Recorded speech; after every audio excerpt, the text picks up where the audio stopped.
Welcome, adventurers. Tonight, beneath the flickering torchlight of our grand hall, we gather to share legendary tales from distant realms, stories of magic, monsters, and mighty heroes, to guide you gently into the realm of dreams. Before we cross into the veil of slumber, take a moment to cast a support spell, smash the like button, and join our growing adventuring party by subscribing. Also, I'm curious what realm you're watching from. Whether you're tuning in from Waterdeep, the Sword Coast, or a cozy tavern in California, share your location in the comments below. Your presence strengthens our fellowship and helps our magical community grow ever stronger. Now, the dice have been rolled, and the time for storytelling has come. Get in a comfortable position, dim the lights, and let the journey begin. Chapter 1. The Burden of Divine Blood. In the beginning, when the first light pierced the primordial darkness and the gods walked freely among the realm of mortals, there came a moment of profound consequence that would echo through the ages. It was a moment when heaven itself reached down to touch the world of flesh and bone, not with the thunderous proclamation of divine mandate, but with the gentle whisper of celestial blood flowing into mortal veins.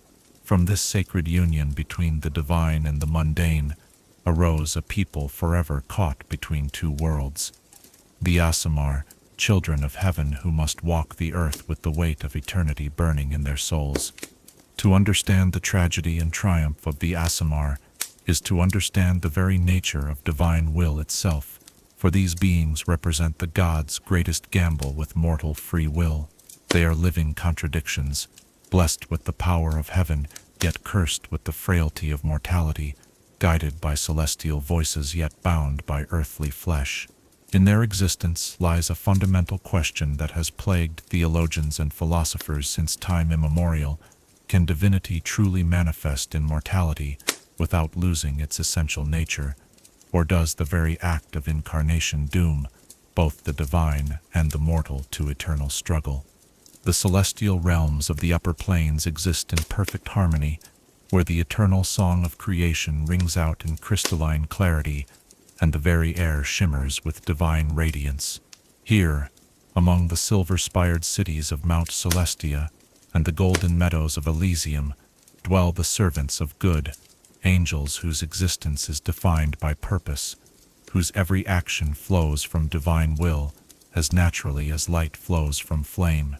These beings know no doubt, no hesitation, no conflict between desire and duty, for they are created perfect, their essence aligned with the cosmic order that maintains balance across all planes of existence.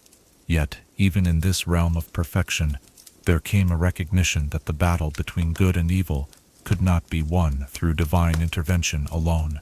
The mortal realm, with its infinite capacity for both corruption and redemption, required champions who could walk among the people of flesh and blood, who could understand their struggles, their fears, their capacity for both greatness and failure. And so, in their infinite wisdom, the celestial powers conceived of a plan that would bridge the gap between heaven and earth, not through the crude mechanism of avatar or divine manifestation, but through the subtle art of bloodline and heritage. The first Aasimar was born not in the splendor of celestial courts, but in a humble dwelling where a mortal woman labored to bring forth a child whose destiny would span both worlds. The celestial who had chosen her, a diva of pure intent, whose very presence had sanctified her womb, watched from the ethereal realm as divine essence mingled with mortal blood. In that moment of birth, when the child's first cry echoed across both the material plane and the celestial spheres, something unprecedented occurred.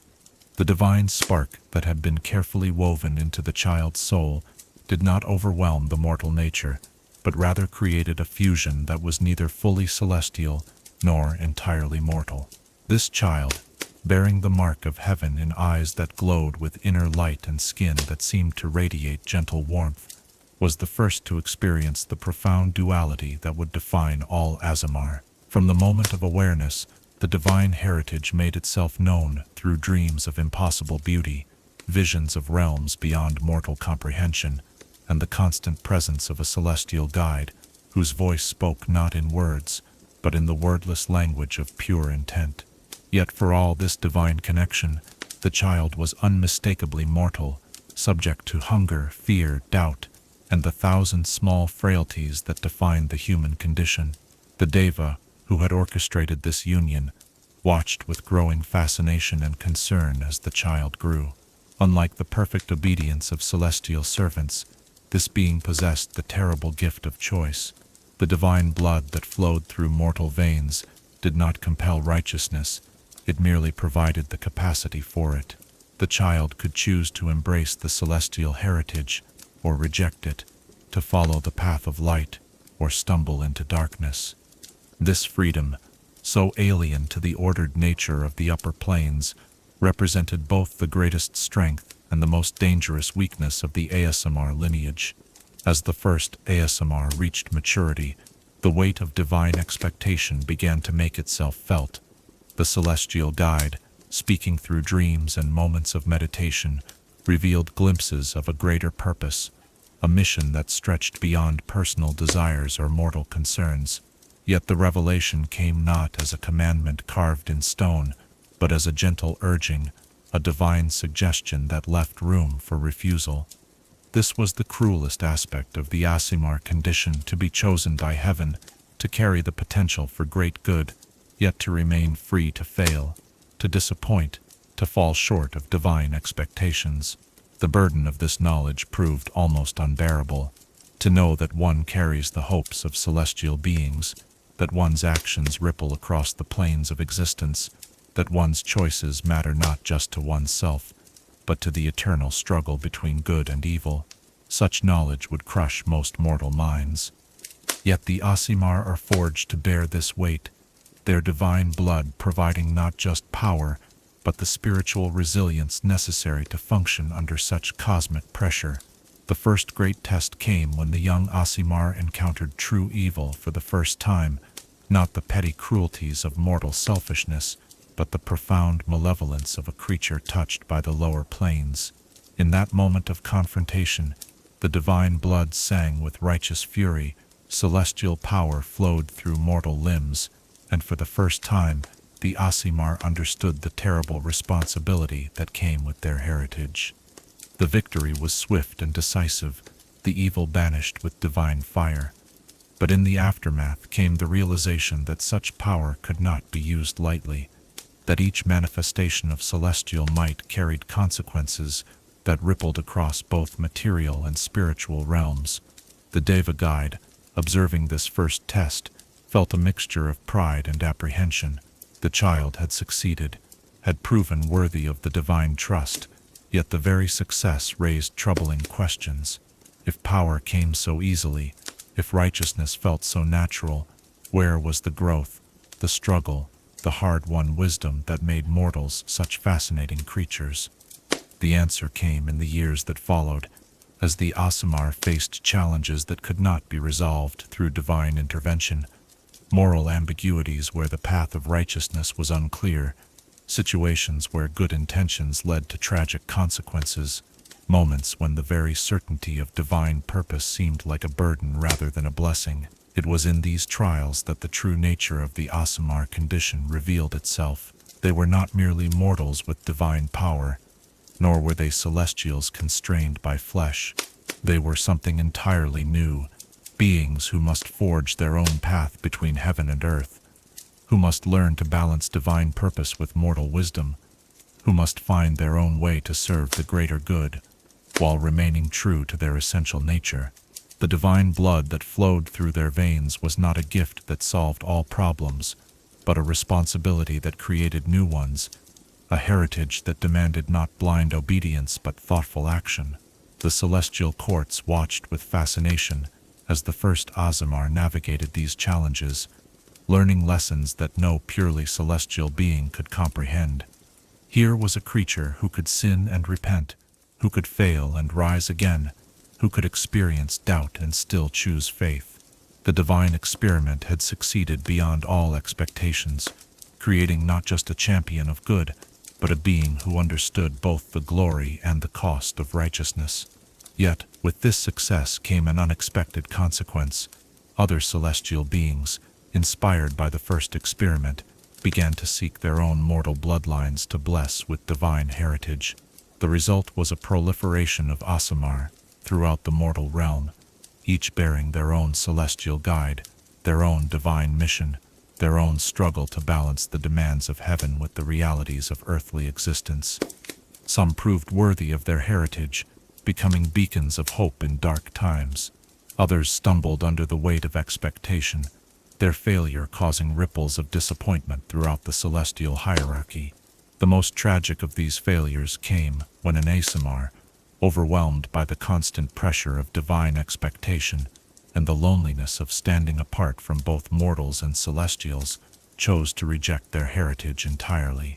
This act of rebellion sent shockwaves through the upper planes, for it represented something previously unthinkable, a being touched by divine grace, choosing to turn away from the light. The fallen, as they came to be known, retained their celestial blood but lost their connection to the divine realm, becoming living embodiments of paradise lost.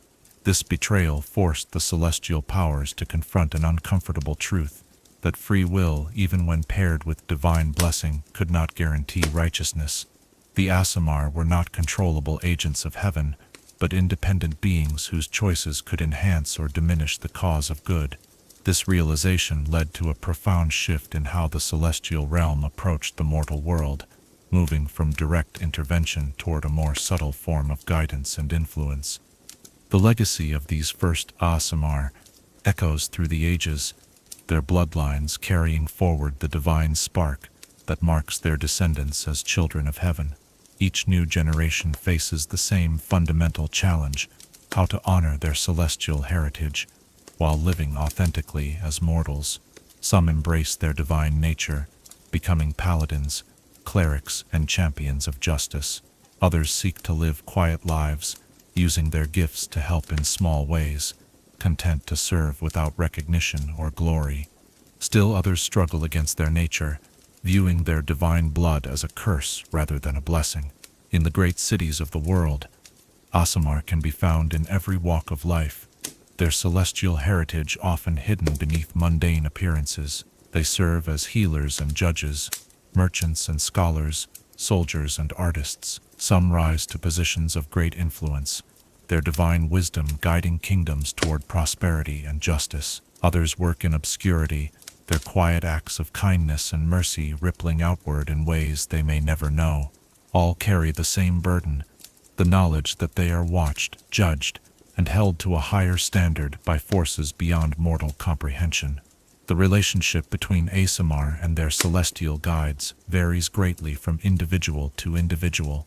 Some maintain constant communication with their divine patron, receiving clear guidance and support throughout their lives. Others hear only whispers, fragments of celestial wisdom that must be interpreted and acted upon with little certainty. A few experience their divine heritage as a constant presence, a voice that never falls silent, while others must seek out their celestial connection through meditation, prayer, and righteous action. This diversity in divine connection reflects the fundamental truth about the Aasimar condition, that even beings touched by heaven must find their own path to righteousness. The divine blood that flows through their veins provides the potential for greatness, but it is their choices, their struggles, their failures and triumphs that determine whether that potential is realized. In this way, the Aasimar represent the gods' ultimate expression of faith in mortal nature, the belief that even beings of flesh and blood can choose to embody divine virtues, not through compulsion, but through free will. The burden of divine blood is not merely a personal struggle for the Aasimar, but a cosmic responsibility that extends far beyond individual existence. Each choice they make, each act they perform, each moment they choose light over darkness contributes to the eternal battle between good and evil that rages across all planes of existence. They are living bridges between the mortal and divine realms, proof that heaven's ideals can take root in earthly soil and flourish despite the harsh realities of mortal existence. In the end, the Aasimar stand as testament to a profound truth about the nature of divinity itself, that the greatest expressions of divine power come not through overwhelming force or cosmic intervention, but through the quiet courage of beings who choose to do what is right despite the cost, who carry the light of heaven within them while walking the often dark paths of mortal existence. They are proof that divinity is not diminished by being channeled through mortal vessels, but rather finds its truest expression in the willing hearts of those who choose to serve something greater than themselves. Thus begins the tale of the Aasimar, children of heaven who must make their way in the world of mortals, bearing the hopes of the celestial realm, while navigating the complexities of earthly existence. Their story is one of triumph and tragedy, of divine blessing and mortal struggle, of the eternal tension between what we are called to be and what we choose to become. In their existence lies a mirror that reflects both the glory and the burden of divine heritage, a reminder that even the greatest gifts come with prices that must be willingly paid. Chapter 2. Touched by Heaven's Light. The divine does not choose randomly, for in the celestial hierarchy every action flows from purpose as pure as starlight and as eternal as the cosmos itself. When heaven reaches down to touch mortal bloodlines with its sacred essence, the selection follows patterns older than written history, guided by wisdom that sees not just what is, but what could be across infinite possibilities. Tonight we explore the mysterious process by which celestial beings identify and sanctify mortal lineages, transforming ordinary human heritage into something transcendent and eternally significant.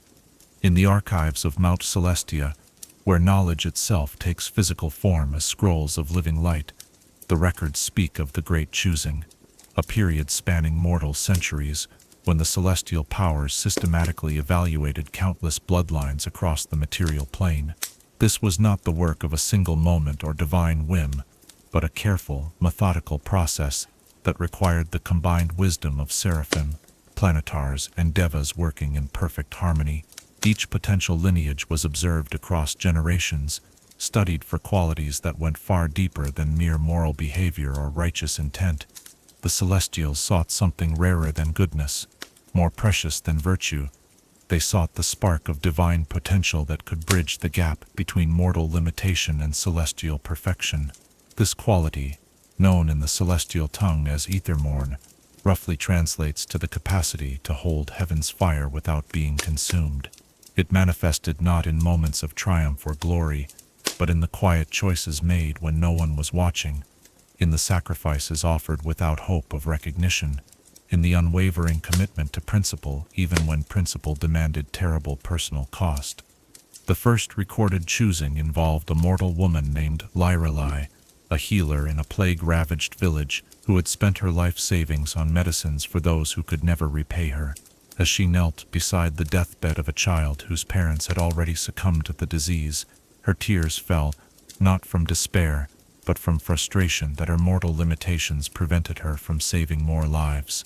It was this moment, this pure desire to serve others regardless of personal cost, that caught the attention of Seraphel, a Deva whose existence had been devoted to the preservation of innocent life. Seraphel observed Lyrelai across many years, watching as she aged and weakened but never wavered in her commitment to healing. When she finally chose to approach the mortal woman in dreams, it was not to offer immediate transformation or divine power, but to plant a seed that would not bloom until the next generation. The celestial essence that Seraphel wove into Lyrelai's spiritual fabric was subtle, dormant, waiting for the precise combination of circumstances that would allow it to manifest safely in mortal form. The process of celestial blessing is far more complex than mortal minds can fully comprehend. Unlike the crude magic that mortals wield, which forces reality to bend through will and formula, celestial intervention works in harmony with the natural order, enhancing rather than overriding the fundamental nature of existence. When a celestial chooses to bless a bloodline, they must first understand the intricate spiritual architecture of that family's hereditary essence, mapping the flows of moral tendency, emotional capacity, and spiritual resilience that will determine how divine power can safely manifest. Each bloodline carries what celestials term resonance frequencies, spiritual patterns that determine how divine energy will interact with mortal flesh. Some lineages resonate with the martial aspects of celestial nature, producing Aasimar who manifest their heritage through prowess in battle against evil. Others align with the healing frequencies, creating children whose touch can mend both physical wounds and spiritual suffering. Still others vibrate in harmony with the intellectual aspects of divinity, birthing Aasimar whose minds can perceive the underlying patterns that connect all things. The actual moment of blessing occurs in a realm that exists between the material plane and the celestial spheres, a space where divine will can touch mortal reality without causing the catastrophic disruption that direct celestial intervention would inevitably produce. Here, in chambers of crystallized prayer and halls built from condensed devotion, the chosen celestial performs the rite of sacred inheritance. This ceremony, which can last anywhere from moments to years depending on the complexity of the bloodline being blessed, involves the careful weaving of celestial essence into the spiritual DNA of the mortal family. The celestial must sacrifice a portion of their own divine nature to create this blessing, temporarily diminishing their own power and connection to the celestial hierarchy. This is why the choosing is never undertaken lightly. Each blessing represents a significant investment of divine resources and a permanent alteration of the celestial being's own essence. The Deva, planetar, or solar, who performs the blessing becomes forever linked to the bloodline they have sanctified, sharing in both its triumphs and its failures across all subsequent generations. When the blessing takes hold, it manifests first as a change in the spiritual aura of the chosen bloodline. Mortals sensitive to such things might notice a subtle shift, a sense that members of the blessed family carry themselves differently, that their presence seems to ease suffering and inspire hope even when they perform no obviously supernatural acts. This is the beginning of the transformation, the first sign that heaven's touch has taken root in mortal soil. The children born of blessed bloodlines do not always manifest their celestial heritage immediately. In many cases, the divine spark remains dormant through childhood and adolescence, emerging only when the individual faces circumstances that require them to choose between personal desire and moral duty. The awakening of Aasimar abilities is invariably tied to moments of crisis, when the divine blood responds to genuine need and righteous purpose. Kalen Brightward's awakening came at the age of 16, when he witnessed a group of bandits terrorizing refugees on the road outside his village. As he watched an elderly man beaten for the few copper coins in his purse, something ignited within Kalen's chest, a fire that had nothing to do with anger and everything to do with an overwhelming compulsion to protect the innocent. In that moment, his skin began to emit a soft, warm radiance. His eyes blazed with golden light, and strength flowed through his limbs, as if channeled directly from the celestial realms. The manifestation of celestial heritage varies dramatically from individual to individual, reflecting both the nature of their celestial patron and the specific spiritual needs of their bloodline. Some Aasimar develop the ability to channel healing energy, their touch capable of mending wounds and easing pain through direct communion with positive energy. Others manifest wings of pure light that can carry them above earthly struggles, while still others develop the capacity to speak with a voice that compels truth and banishes deception. The physical changes that accompany celestial awakening are equally diverse. Many Aasimar develop a subtle luminescence, their skin seeming to glow with inner light that becomes more pronounced in moments of strong emotion or moral conviction. Their eyes often take on metallic hues, gold, silver, or bronze, that seem to contain depths far greater than normal human vision should allow. Some grow hair that shifts color with their emotional state, moving through shades of gold, silver, and white that reflect their spiritual condition. More dramatic manifestations include the development of actual wings, though these are often more spiritual than physical, appearing only when the Aasimar calls upon their celestial nature for flight or protection. The wings themselves vary according to the nature of the celestial patron. Those blessed by solar angels develop wings of pure golden light, while those touched by planetars manifest wings that seem to be composed of crystallized starlight. Devas typically bestow wings of silver radiance that flutter with barely contained divine energy. The relationship between the awakened Aasimar and their celestial patron becomes more complex and intimate after the manifestation of divine heritage. Where before the connection might have been limited to dreams and subtle intuitions, the awakening creates a permanent spiritual link that allows for direct communication across the planar boundaries. This communication rarely takes the form of spoken words, instead manifesting as shared emotions, transmitted images, and the direct transfer of moral understanding. Celestial patrons do not seek to control their Aasimar descendants, but rather to guide them toward the fulfillment of their divine potential. The guidance comes in many forms: warning dreams that help the Aasimar avoid spiritual corruption, bursts of insight that reveal the true nature of moral dilemmas, and moments of divine inspiration that show them how their unique abilities can best serve the cause of good. Yet always, the choice of how to act remains with the Aasimar, for free will is considered sacred even by the most lawful celestial beings. The awakening process is not without its dangers. The sudden influx of divine energy into a mortal frame can be overwhelming, particularly for individuals who are unprepared for the spiritual transformation. Some newly awakened Aasimar experience periods of disorientation as their enhanced senses adjust to perceiving both material and spiritual reality simultaneously. Others struggle with the emotional weight of suddenly understanding the cosmic significance of their actions, the realization that their choices now carry consequences that ripple across multiple planes of existence. The most challenging aspect of awakening is learning to control the manifestation of celestial abilities. Divine power, even when channeled through mortal flesh, retains its fundamental nature as a force of absolute good.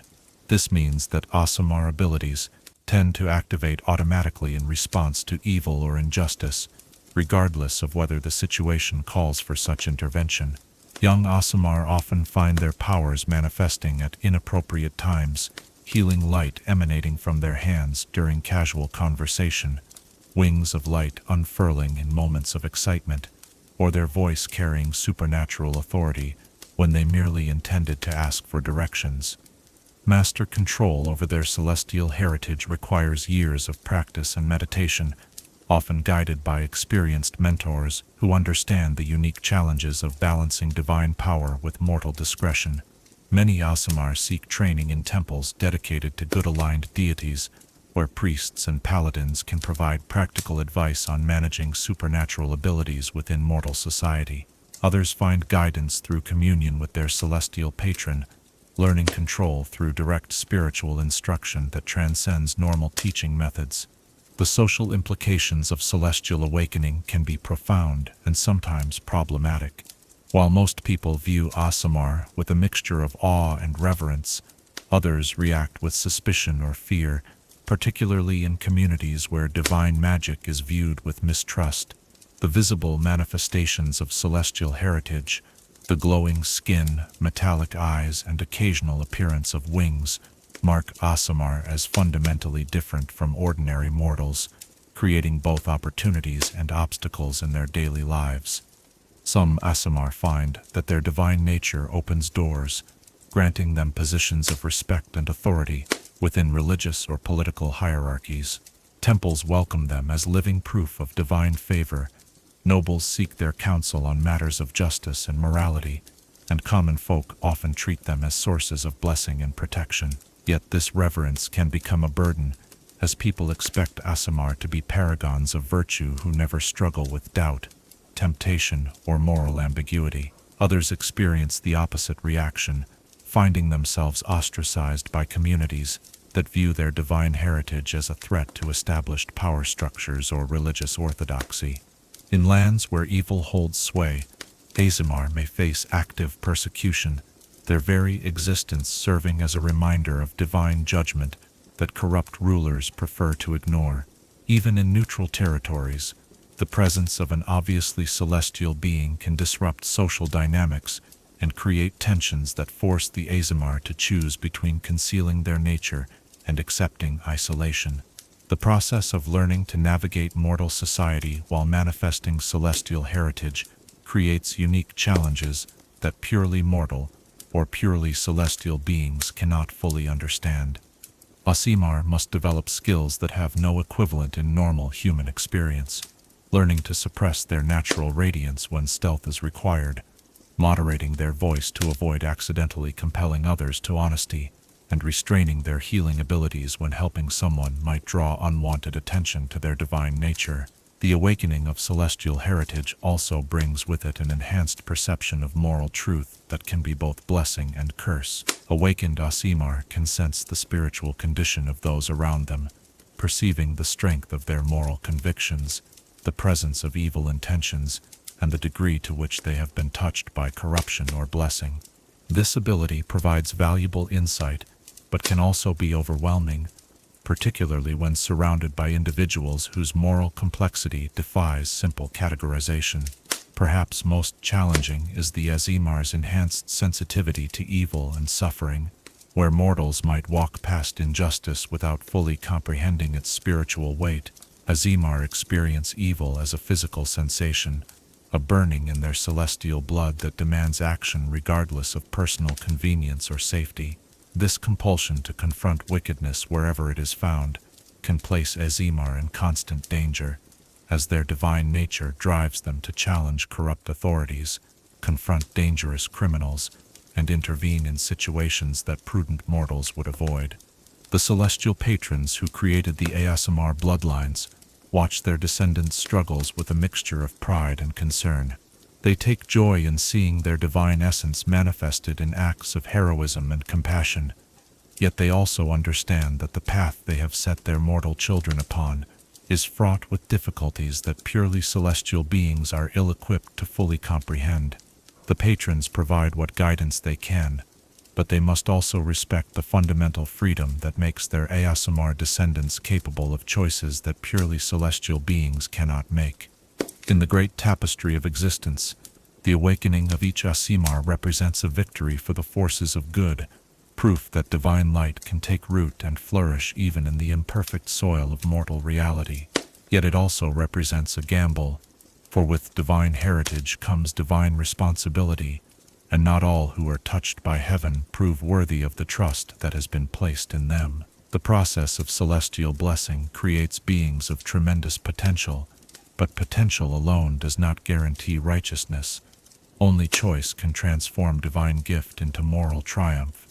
As we witness the moment when mortal flesh first feels the touch of celestial fire, when ordinary human heritage becomes something transcendent and eternally significant, we see reflected the fundamental truth about the relationship between the divine and the mortal realms. Heaven does not seek to replace mortality with divinity, but rather to show that the highest expressions of divine virtue can emerge from beings who remain fundamentally, essentially human. In the awakening of the Aasimar, we see proof that the greatest miracles are not those that defy mortal nature, but those that reveal its hidden capacity for transcendence. Chapter 3. The Devas whisper. In the deepest recesses of consciousness, where thought meets spirit and mortal will encounters divine purpose, there exists a voice that speaks without words, guides without commanding, and loves without possessing. This is the voice of the celestial guide, the Deva whose essence has been woven into the very fabric of Aasimar existence, creating a bond that transcends the boundaries between planes and challenges the fundamental nature of individual identity. To understand the Aasimar is to understand this sacred relationship, a communion between mortal and divine that represents both the greatest blessing and the most profound burden that any being can bear. The Deva's presence in an Aasimar's consciousness is unlike any mortal relationship, for it exists in a realm where privacy becomes meaningless and solitude becomes impossible. From the moment of awakening, the Aasimar finds themselves sharing their innermost thoughts, emotions, and experiences with a being whose perspective spans centuries and whose understanding of existence operates on cosmic scales. This is not the crude mental invasion of telepathic magic, but rather a gentle sharing of consciousness that feels as natural as breathing. yet as profound as prayer. Seraphiel, ancient among the Devas and guide to 17 generations of the Brightspear bloodline, remembers the first time she spoke to Alderic Brightspear in his dreams. The young man had been struggling with a crisis of faith, watching his village torn apart by sectarian violence while feeling powerless to restore peace. In his despair, he had fallen asleep in the ruins of the local temple, tears still wet upon his cheeks. It was then that Seraphiel first made her presence known, not through grand pronouncements or divine revelation, but through the simple sensation of warm light filling the cold emptiness in his heart. The communication between Deva and Aasimar operates on multiple levels simultaneously. On the surface, there is the exchange of concepts and emotions, the Deva sharing wisdom gained across millennia, while the Aasimar provides insights into mortal experience that even the wisest celestial cannot fully comprehend. Beneath this lies a deeper current of shared purpose, a communion of will that allows both beings to work in harmony toward common goals. At the deepest level flows something even more profound, a mutual love and understanding that transcends the boundaries of individual existence. Yet this intimacy comes with a price that few mortals could bear. The Deva sees everything, every moment of weakness, every shameful thought, every failure of courage or compassion. There can be no deception, no hiding behind masks or pretense. The Aasimar lives in a state of constant spiritual nakedness before a being of perfect goodness, knowing that their every flaw is visible to eyes that have witnessed the glory of the divine realms. This transparency, while ultimately purifying, can be psychologically devastating for those unprepared for such radical honesty. Mira Dawnweaver discovered this truth during her 23rd year, when her selfish desire for a merchant's gold led her to ignore the plight of starving orphans outside his shop. The moment her fingers closed around the coins, payment for a healing that could have been freely given, she felt Zachariel's profound disappointment wash through her consciousness like ice water. The shame was not imposed from without, but arose from seeing herself through eyes that understood the true weight of moral choice.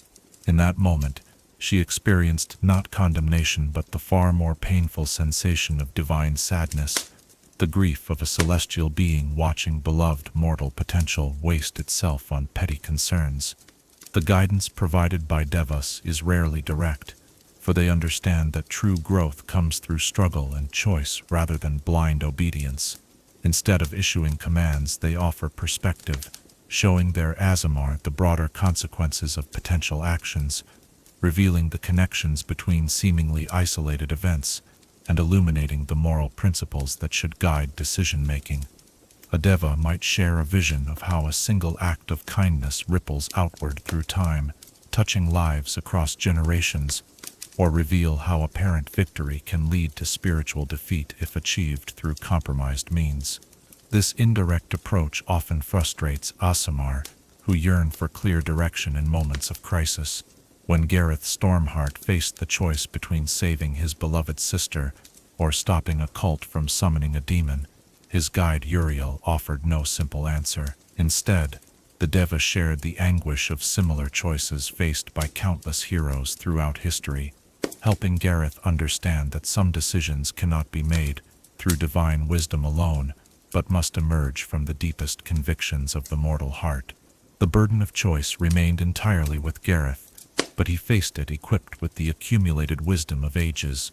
The relationship between Deva and Aasimar evolves dramatically over time, shaped by mutual growth and deepening understanding.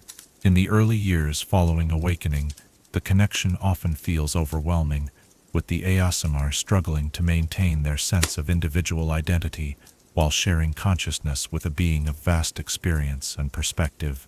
Many young Aasimar report feeling like passengers in their own lives, uncertain whether their thoughts and decisions truly belong to them or are influenced by their celestial guide. This identity crisis represents one of the most challenging aspects of the Aasimar condition. Unlike mortals who develop their sense of self through relationships with other mortals, Aasimar must learn to define themselves in relationship to a being whose nature transcends normal human experience. The process requires developing what scholars call differentiated unity, the ability to maintain individual identity while remaining in constant communion with another consciousness. Celestial guides understand this struggle and actively work to preserve their Aasimar's individual nature. They recognize that the unique perspective of mortal experience, with its limitations, emotions, and capacity for growth, is precisely what makes their partnership valuable. A Deva who overwhelmed their mortal partner would lose access to the very insights that make the relationship worthwhile. Therefore, experienced guides learn to modulate their presence, stepping back during moments when their Aasimar needs to experience purely mortal responses to life's challenges. The emotional dimension of the Deva-Aasimar relationship defies simple categorization. It combines elements of the parental, the romantic, the friendship, and the spiritual, yet transcends all of these familiar forms. The love between Deva and Aasimar is absolute and unconditional, yet it is also pedagogical, designed to teach and transform rather than simply to comfort. The Deva loves their mortal partner, not despite their flaws, but because of their capacity to overcome them, not for what they are, but for what they might become. This divine love can be both liberating and terrifying. An Aasimar report feeling simultaneously cherished beyond measure and held to impossible standards. They know themselves to be loved with a purity and intensity that mortal relationships cannot match, yet they also feel the weight of divine expectations that extend far beyond personal happiness or success. The Deva's love is not possessive. They do not seek to control or limit their mortal partner, but it is transformative, constantly calling the Aasimar toward higher expressions of their divine potential. The guidance offered by Devas often comes through dreams, meditation, and moments of quiet reflection. Rather than interrupting the flow of daily life with constant advice, most guides choose specific moments to share their wisdom, times when their Aasimar is receptive to spiritual insight and capable of integrating divine perspective with mortal understanding. These communications take many forms, from symbolic visions that require interpretation to direct emotional experiences that convey understanding without words. Visions from celestial guides often employ symbolic language that speaks to the unconscious mind more effectively than literal instruction. An Aasimar facing temptation might dream of standing at a crossroads where one path leads through a garden of light while the other descends into shadow. The choice of path remains entirely with the dreamer, but the symbolic representation helps clarify the spiritual significance of their decision. These visions serve not as commands, but as illumination, helping the Aasimar see their circumstances from divine perspective while leaving the final choice in mortal hands. The shared experiences between Deva and Aasimar create a unique form of memory that belongs to both beings simultaneously. When Lysander Goldenbough performs an act of extraordinary courage, saving a village from bandits despite overwhelming odds, the memory of that heroism becomes part of both his own identity and Michiel's eternal awareness. Similarly, when the Deva shares memories of ancient battles between good and evil, those experiences become part of Lysander's spiritual heritage, providing him with access to wisdom earned across millennia of celestial service. This mutual enrichment represents one of the most profound aspects of the Deva-Aasimar bond. The relationship is not one-sided, with the divine being providing all guidance while the mortal simply receives. Instead, the partnership creates new forms of understanding that neither being could achieve alone. The Deva gains insight into the challenges and opportunities of mortal existence, while the Aasimar develops perspective that transcends the limitations of a single lifetime. Conflict between Deva and Aasimar, while rare, can be devastating when it occurs. These disagreements typically arise when the Aasimar's personal desires conflict sharply with their divine mission, or when they make choices that the Deva believes will lead to spiritual corruption. The celestial guide cannot force compliance. Their power over their mortal partner is limited to influence and persuasion, but their disappointment can be felt as a physical weight that makes normal functioning nearly impossible. The most severe form of conflict occurs when an Aasimar actively rejects their celestial heritage, choosing to ignore or suppress their guide's presence. This spiritual rebellion creates a condition of internal discord that affects every aspect of the Aasimar's existence. Their divine abilities begin to function erratically. Their health declines as celestial and mortal energies work at cross purposes, and they experience a profound sense of spiritual emptiness that no mortal pleasure can fill. Yet even in these circumstances, the Deva continues to offer guidance, waiting patiently for their partner to recognize the futility of fighting against their own divine nature. The phenomenon of guide loss represents the most tragic fate that can befall an Aasimar. In rare circumstances, when an Aasimar commits acts so contrary to their celestial nature that continued partnership becomes impossible, the Deva may be forced to sever the connection entirely. This separation is agonizing for both beings. The Deva experiences it as the loss of a beloved child, while the Aasimar faces the sudden silence where once divine love and guidance flowed. Those who survive guide loss often describe it as the death of half their soul, a spiritual amputation that leaves them fundamentally diminished. The wisdom offered by celestial guides extends beyond moral guidance to encompass practical knowledge accumulated across eons of existence. Devas have witnessed the rise and fall of empires, the development of magical traditions, and the endless cycle of conflict between good and evil. This perspective allows them to provide their Aasimar partners with insights that transcend normal mortal understanding, recognizing patterns of corruption before they become obvious, understanding the true nature of spiritual threats, and seeing connections between seemingly unrelated events. Yet this vast knowledge comes with its own challenges. Devas must learn to share their wisdom in ways that mortals can comprehend and apply, filtering cosmic understanding through the limitations of mortal consciousness.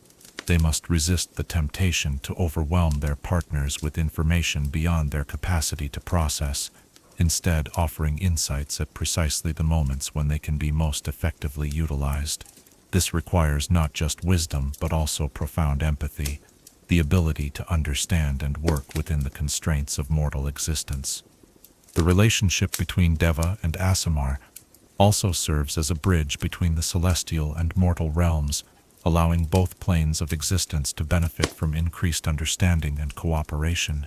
Through their mortal partners, Devas gain appreciation for the challenges faced by beings of flesh and blood, developing compassion for mortal struggles that purely celestial beings might dismiss as trivial.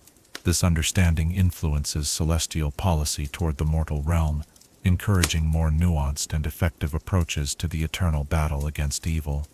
Conversely, through their celestial guides, Aasimar serve as ambassadors of divine perspective within mortal society. They bring to human communities an understanding of cosmic justice, eternal consequences, and the interconnectedness of all existence. This perspective helps elevate mortal discourse beyond petty concerns toward consideration of principles and purposes that transcend individual lifetimes.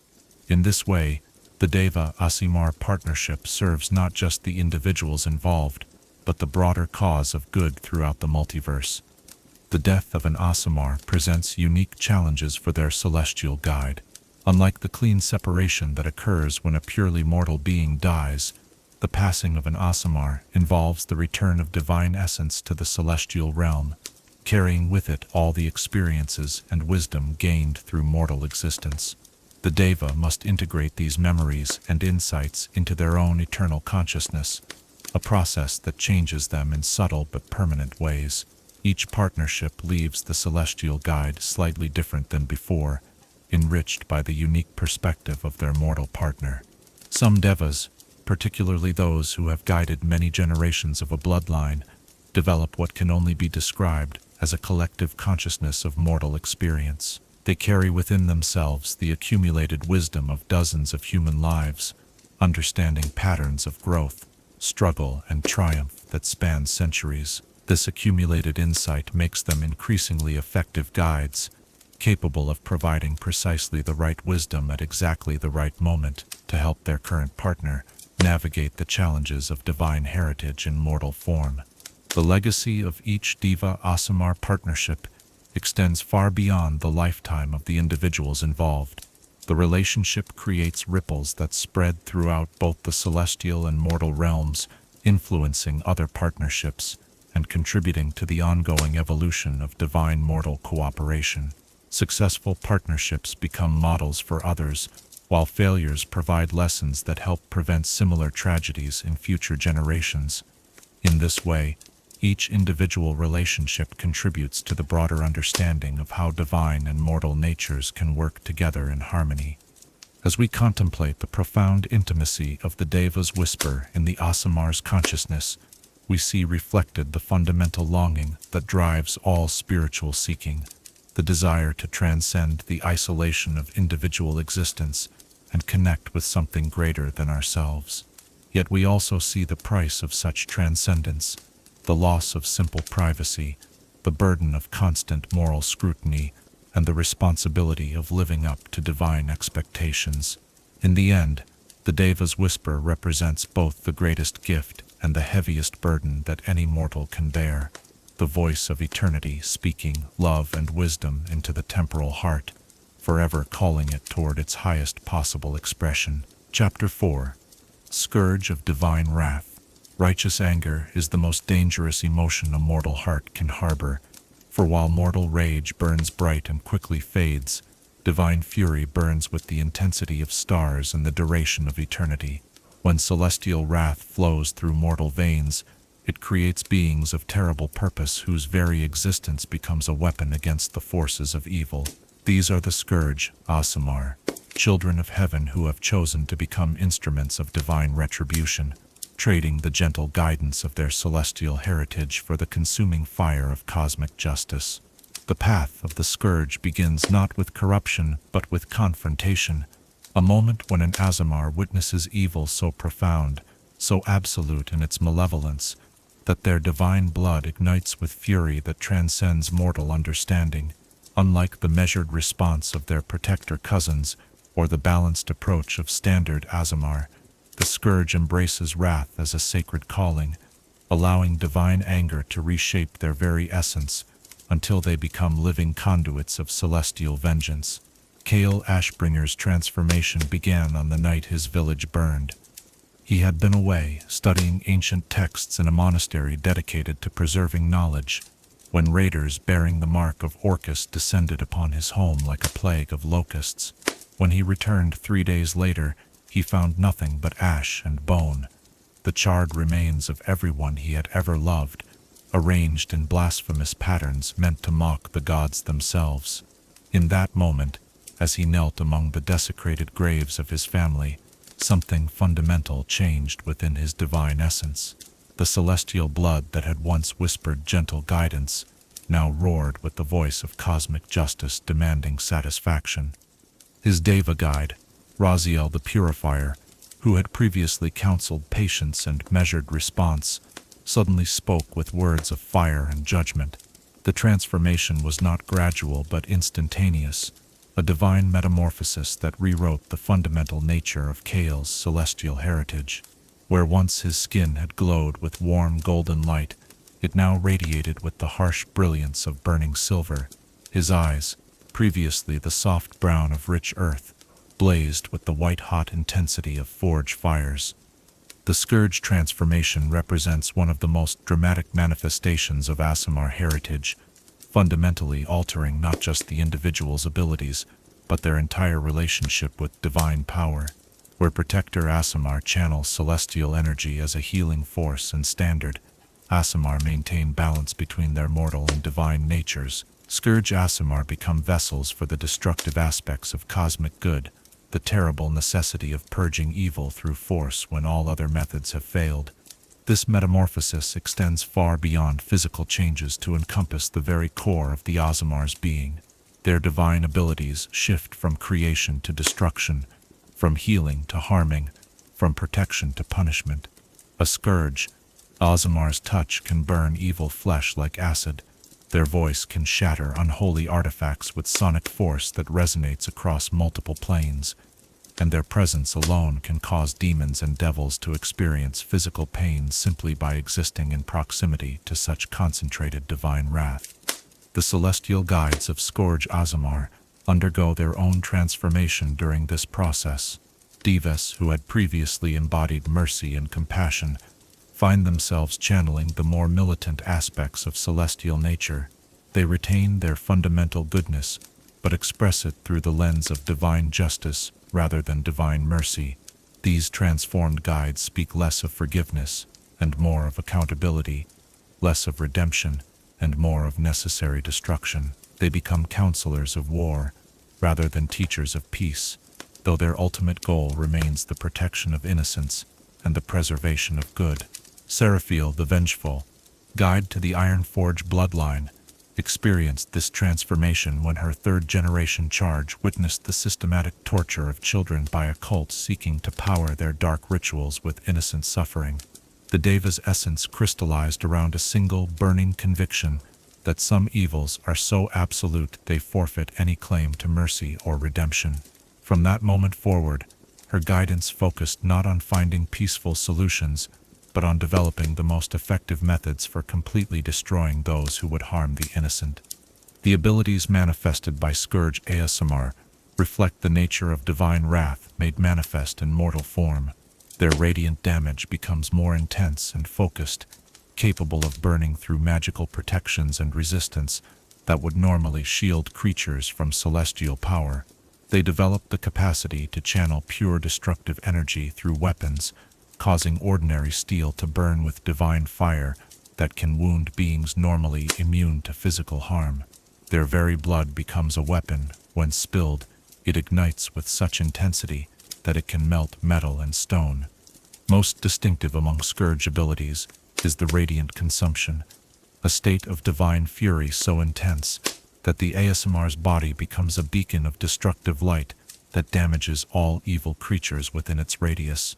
During this manifestation, the Scourge literally burns with internal fire, their flesh becoming translucent as divine energy courses through every fiber of their being. The light they emit is not the warm glow of healing energy, but the harsh radiance of purification, beautiful and terrible in equal measure, inspiring awe in the righteous and terror in the corrupt. The psychological toll of embracing divine wrath cannot be understated. Scourge Aasimar must learn to live with anger that never truly fades, fury that burns with constant intensity against the existence of evil in all its forms. This perpetual state of righteous indignation affects every aspect of their personality, making them intense, driven individuals who struggle to find peace, even in moments of victory. They see the world through the lens of cosmic justice, evaluating every situation in terms of moral absolutes that leave little room for compromise or gradual change. Elena Doomhammer discovered this burden during her first year as a Scourge, when she found herself unable to enjoy simple pleasures that had once brought her happiness. The laughter of children reminded her of voices silenced by evil. The beauty of flowers seemed trivial compared to the urgent need to hunt down agents of corruption, and even moments of rest felt like betrayals of her divine calling. The constant awareness of evil's presence in the world made normal social interaction nearly impossible, as her enhanced sensitivity to moral corruption caused her to react with visible disgust to even minor acts of selfishness or dishonesty. The relationships formed by Scourge Aasimar reflect their transformed nature. They tend to associate primarily with others who share their absolute commitment to fighting evil, paladins, clerics of war deities, and fellow Aasimar who understand the burden of divine calling. Romantic relationships become particularly challenging, as few mortals can comprehend or tolerate the intensity of living with someone whose very essence burns with divine wrath. Those who do form lasting bonds often find their partners gradually influenced by proximity to such concentrated righteousness, becoming more morally rigid and uncompromising over time.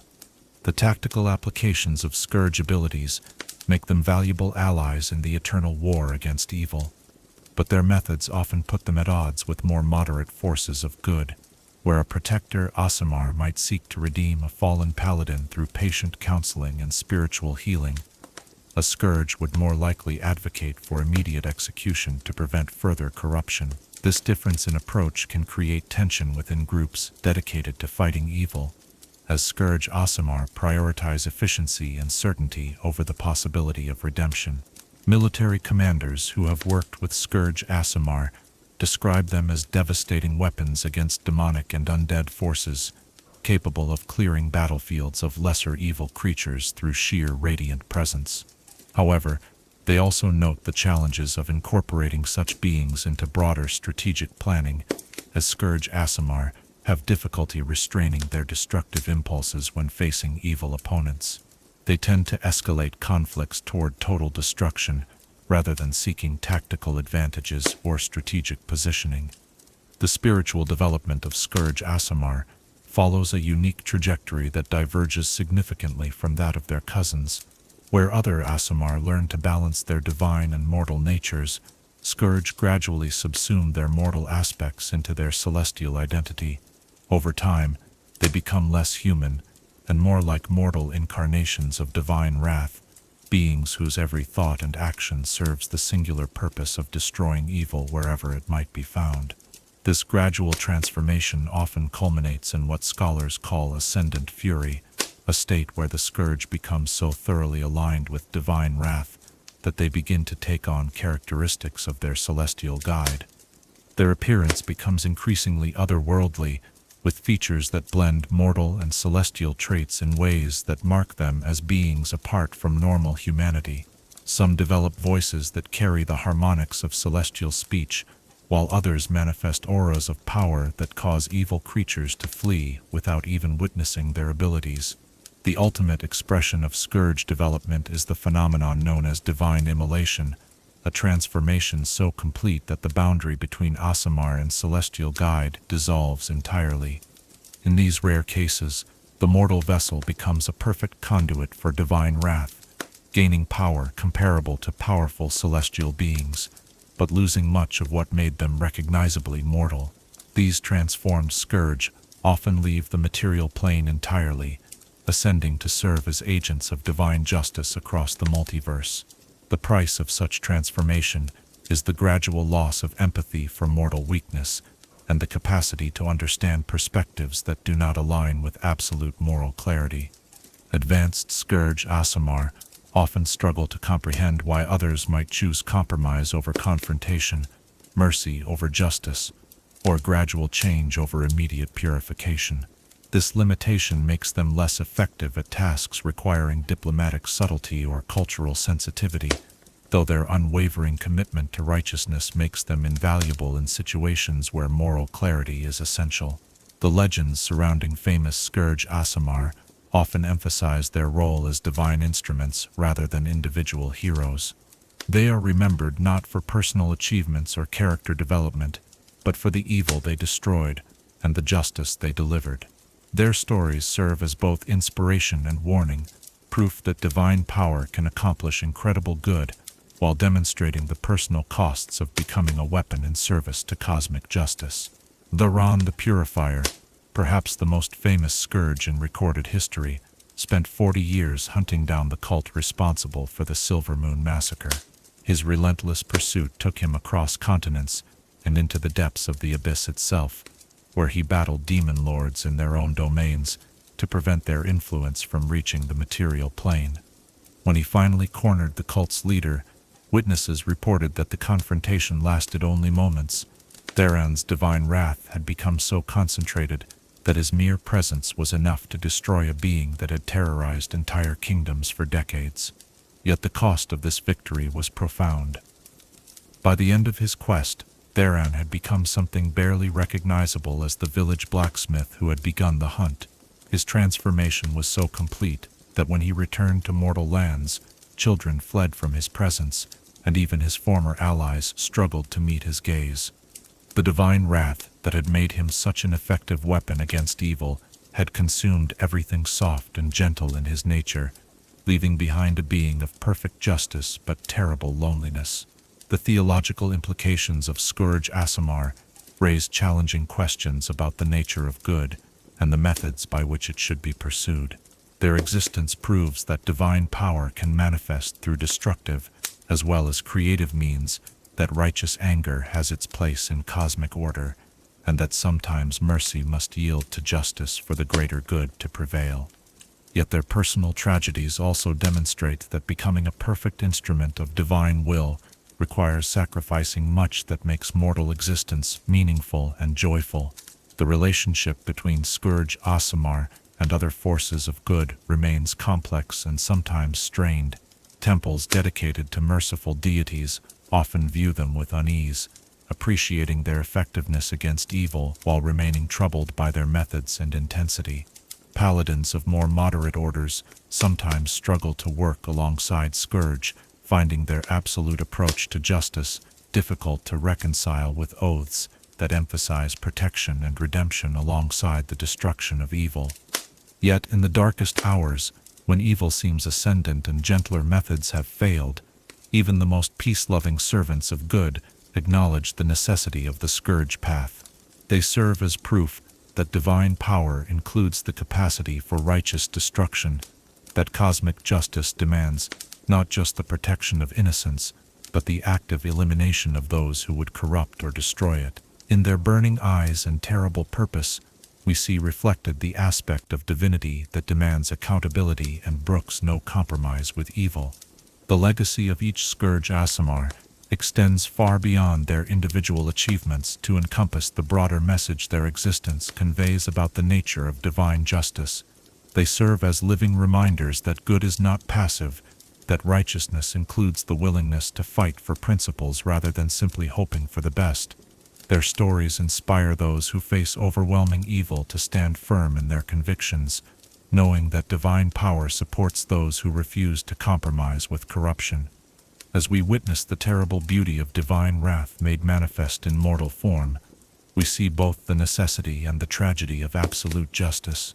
The Scourge Aasimar embody the price of perfection, beings who achieve moral clarity at the cost of mortal complexity, who gain the power to destroy evil by surrendering much of what makes them recognizably human. In their burning passion for righteousness, we glimpse the face of divinity that demands not just love and mercy, but justice and accountability in equal measure. Chapter 5. Protector's Sacred Duty. To stand as a shield between darkness and light, to bear the wounds meant for others, to sacrifice one's own dreams so that strangers might live to pursue theirs. This is the burden and the glory of the Protector's path. While their Scourge cousins burn with divine wrath and standard, Aasimar seek balance between mortal and celestial natures.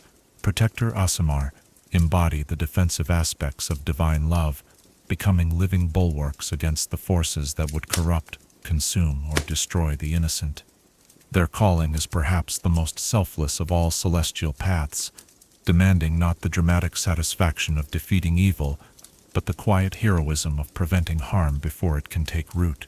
The awakening of a protector differs fundamentally from other manifestations of Aasimar heritage. Where Scourge Aasimar are forged in moments of overwhelming fury and standard, Aasimar discover their nature through gradual spiritual development. Protectors are born from acts of sacrifice, moments when an individual chooses to suffer so that others might be spared. It is not anger that triggers their transformation, but love, not the desire to destroy evil, but the compulsion to preserve good wherever it might be found. Lyanna Shieldborn's calling came to her at the age of 19, when plague swept through the refugee camp where she had been working as a healer's assistant. As the disease claimed dozens of lives each day, and the remaining healers fell victim to the same malady they fought to cure, Lyanna found herself the last person capable of tending to the sick. She could have fled, should have fled, according to rational self-preservation, but instead chose to remain, knowing that her departure would mean certain death for the 100 souls who depended on her care. For 7 days and nights, she moved among the dying without rest, sharing her own life force to keep them stable while searching desperately for a cure that seemed beyond her limited abilities.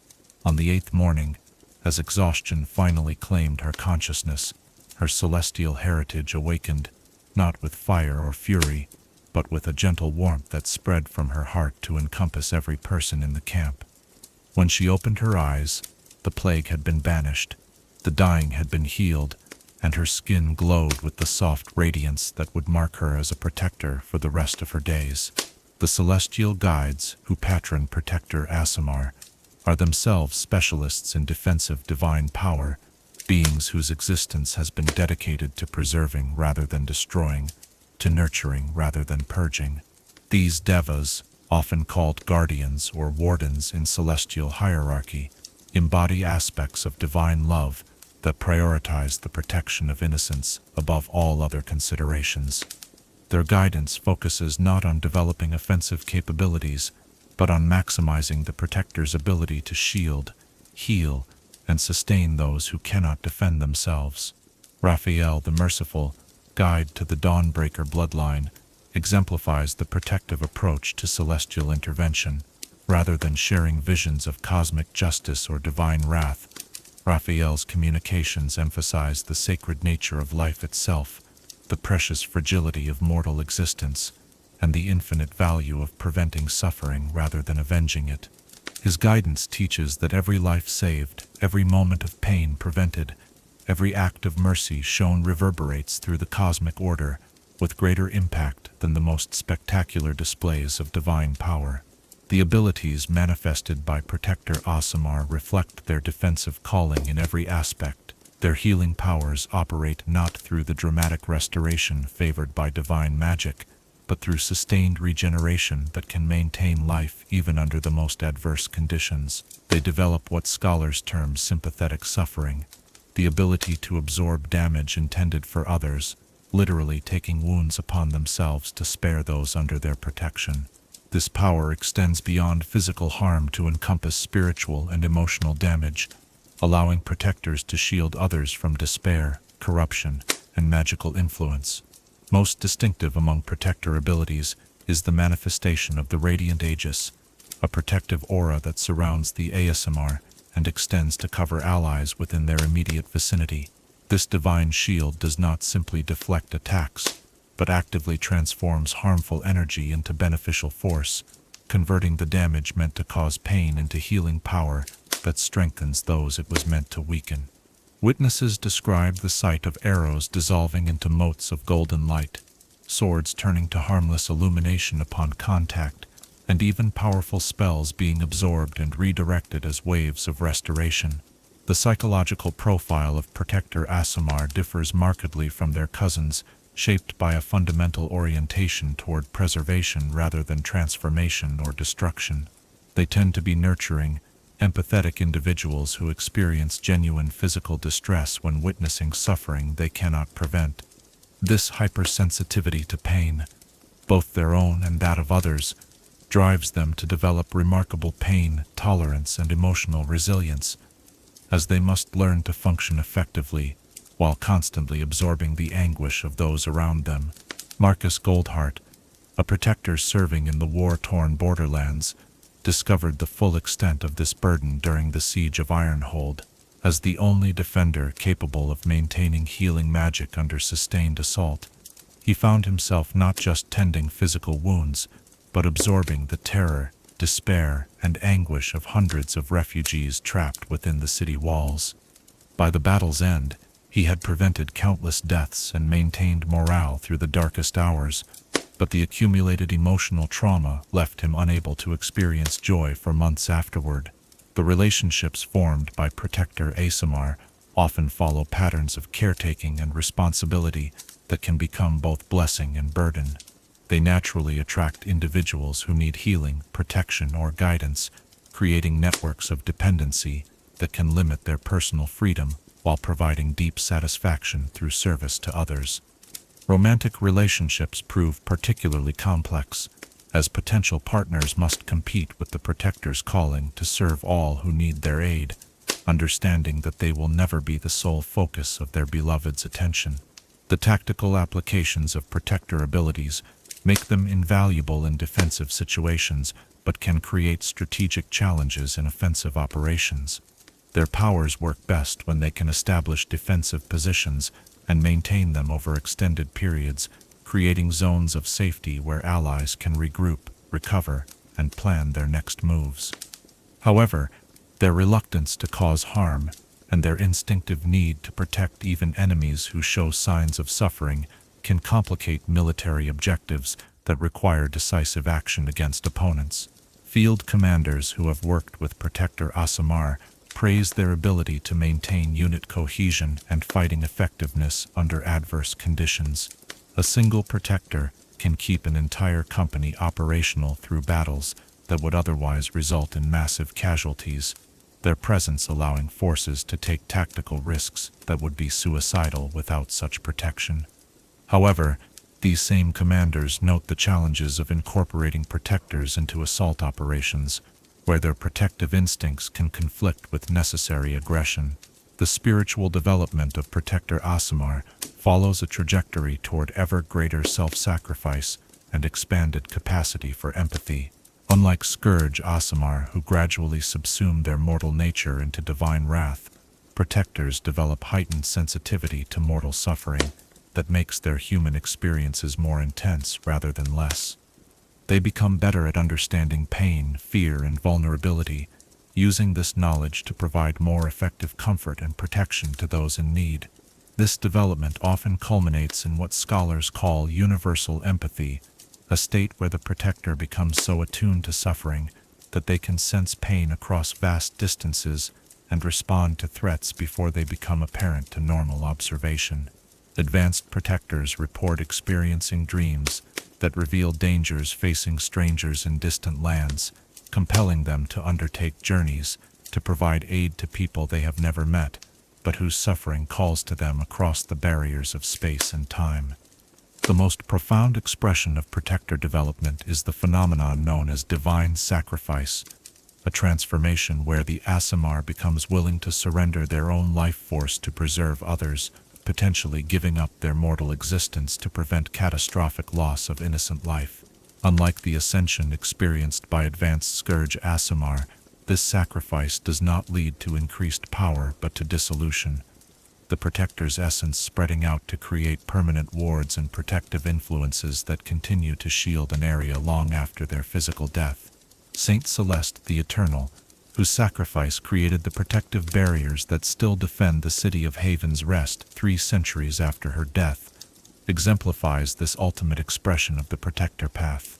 When a demonic army threatened to overrun the city and slaughter its population, she chose to channel her entire life force into a ward that turned the city itself into a sanctuary where evil cannot take root. Her physical form dissolved in the process, but her protective presence continues to shield the innocent, her essence woven into the very stones of the buildings and the soil beneath the streets. The price of such dedication to protection extends beyond personal sacrifice to encompass the gradual erosion of self-interest and individual desire. Advanced Protector Aasimar often lose the capacity to prioritize their own needs, becoming so focused on preventing others' suffering that they neglect their own physical and emotional well-being. This selflessness, while admirable, can lead to a form of martyrdom that ultimately reduces their effectiveness as protectors by compromising their ability to sustain their efforts over time. The legends surrounding famous Protector Aasimar emphasize their role as saviors and guardians rather than heroes in the traditional sense.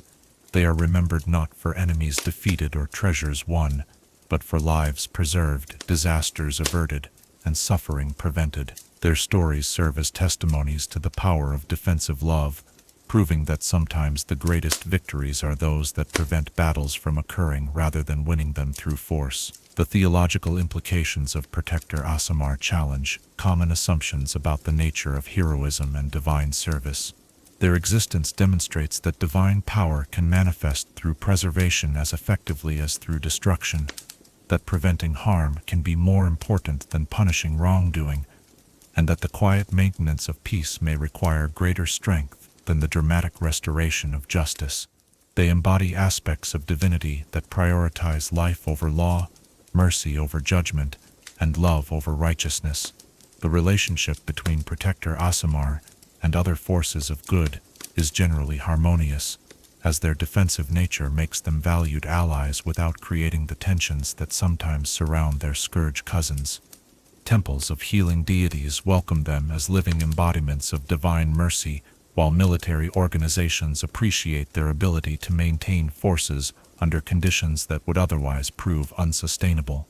Even beings dedicated to different aspects of good find common ground in the Protector's commitment to preserving innocent life. Yet their very virtues can create unique challenges in situations where difficult choices must be made between competing goods or where short-term harm might prevent greater long-term suffering. Protector Aasimar sometimes struggle with moral dilemmas that require allowing lesser evils to prevent greater ones, their instinctive need to prevent all suffering conflicting with strategic necessities that demand calculated sacrifice for ultimate victory over darkness. The training and education of Protector Aasimar focuses on developing their capacity for sustained service rather than dramatic intervention.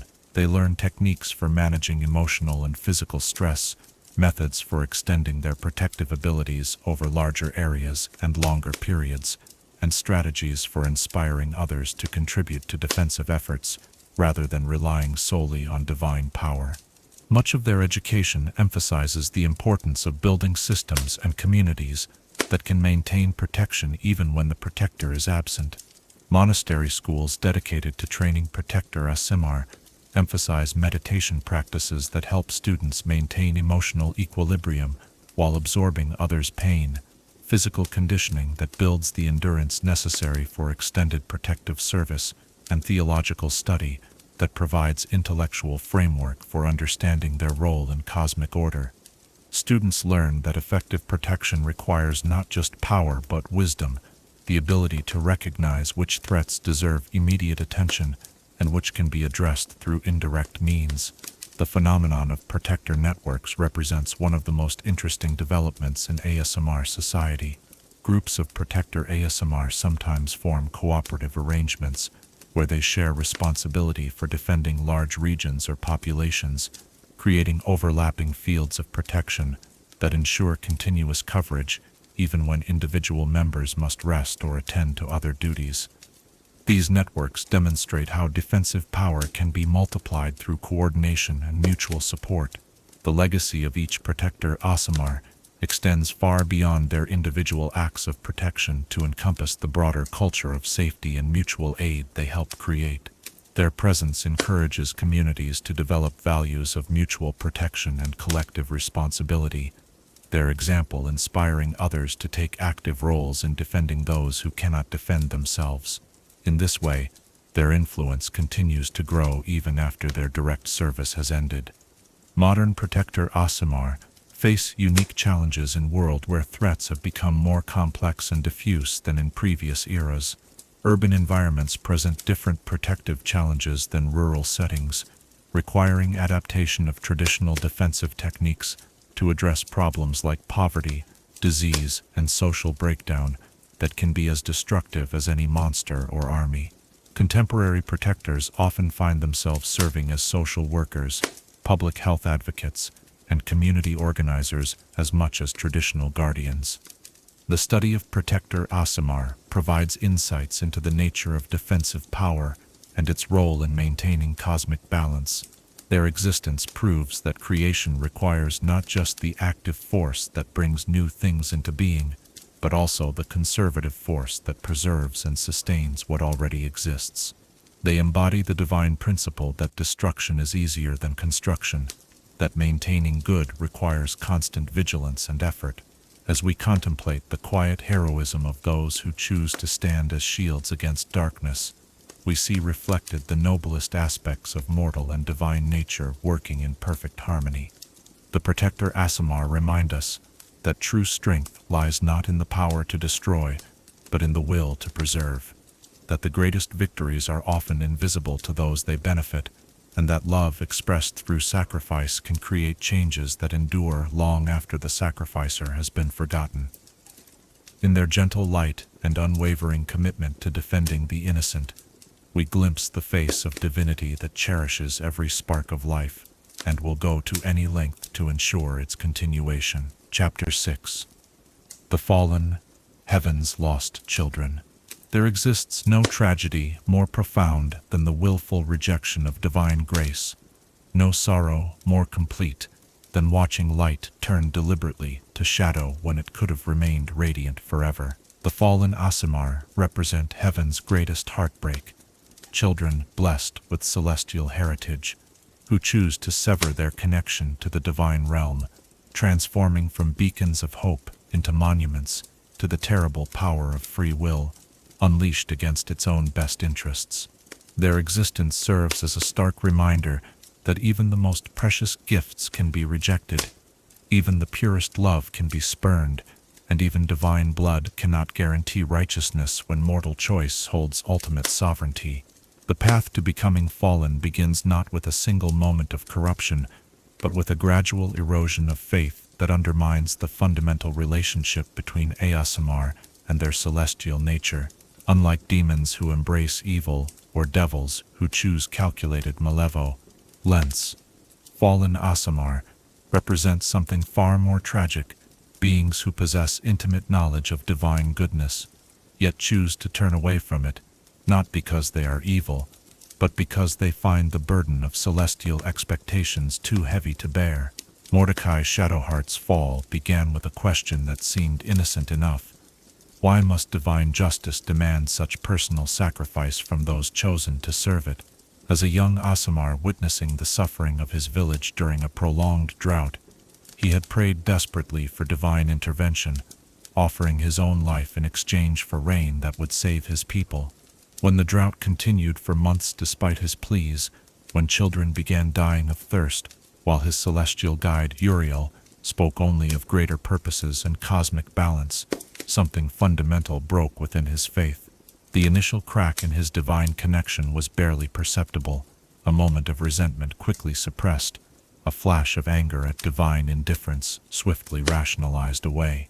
But doubt, once admitted to the soul, grows like a cancer, feeding on every unanswered prayer, every moment of suffering that divine power could alleviate, but chooses not to address. When the drought continued for months, despite his pleas, when children began dying of thirst, while his celestial guide, Uriel, spoke only of greater purposes and cosmic balance, something fundamental broke within his faith. The initial crack in his divine connection was barely perceptible, a moment of resentment quickly suppressed, a flash of anger at divine indifference swiftly rationalized away. But doubt, once admitted to the soul, grows like a cancer, feeding on every unanswered prayer, every moment of suffering that divine power could alleviate, but chooses not to address. When the drought continued for months despite his pleas, when children began dying of thirst, while his celestial guide Uriel spoke only of greater purposes and cosmic balance, something fundamental broke within his faith. The initial crack in his divine connection was barely perceptible, a moment of resentment quickly suppressed, a flash of anger at divine indifference swiftly rationalized away. But doubt, once admitted to the soul, grows like a cancer, feeding on every unanswered prayer, every moment of suffering that divine power could alleviate, but chooses not to address. Mordecai began to question not just the methods of divine justice, but its very nature, wondering whether a cosmic order that demanded such sacrifices from mortals deserved the reverence it claimed. The celestial guides of Aasimar, who begin the descent toward fallen status, face an impossible dilemma. They can sense the growing disconnection, feel their mortal partner's faith eroding like sand before an inexorable tide, yet they are forbidden from forcing compliance or overriding mortal will. Divine law itself prevents them from compelling righteousness, for coerced goodness is not goodness at all, but merely the simulation of virtue without its substance. They can only watch, counsel, and hope as their beloved charges walk steadily towards spiritual catastrophe. Uriel experienced the full agony of this helplessness as Mordecai's doubts crystallized into active rebellion. The Devas' attempts to provide perspective, showing visions of how the drought served to strengthen community bonds, how suffering could inspire growth, how individual sacrifice contributed to cosmic balance, only fueled Mordecai's anger. Each explanation felt like justification for unnecessary cruelty, Each cosmic perspective seemed to diminish the value of mortal pain, and each appeal to greater purpose appeared to be nothing more than elaborate rationalization for divine indifference. The actual moment of fall occurs when an Aasimar makes a conscious, deliberate choice to reject their divine heritage entirely. This is not the temporary doubt that all beings of faith experience, nor the momentary weakness that leads to sin and subsequent repentance. The fall represents a fundamental repudiation of celestial nature, a willful severing of the spiritual bonds that connect the Aasimar to their divine patron and to the cosmic order itself. For Mordecai, this moment came when he stood in the village cemetery, surrounded by graves of those who had died during the drought, and formally renounced his celestial heritage.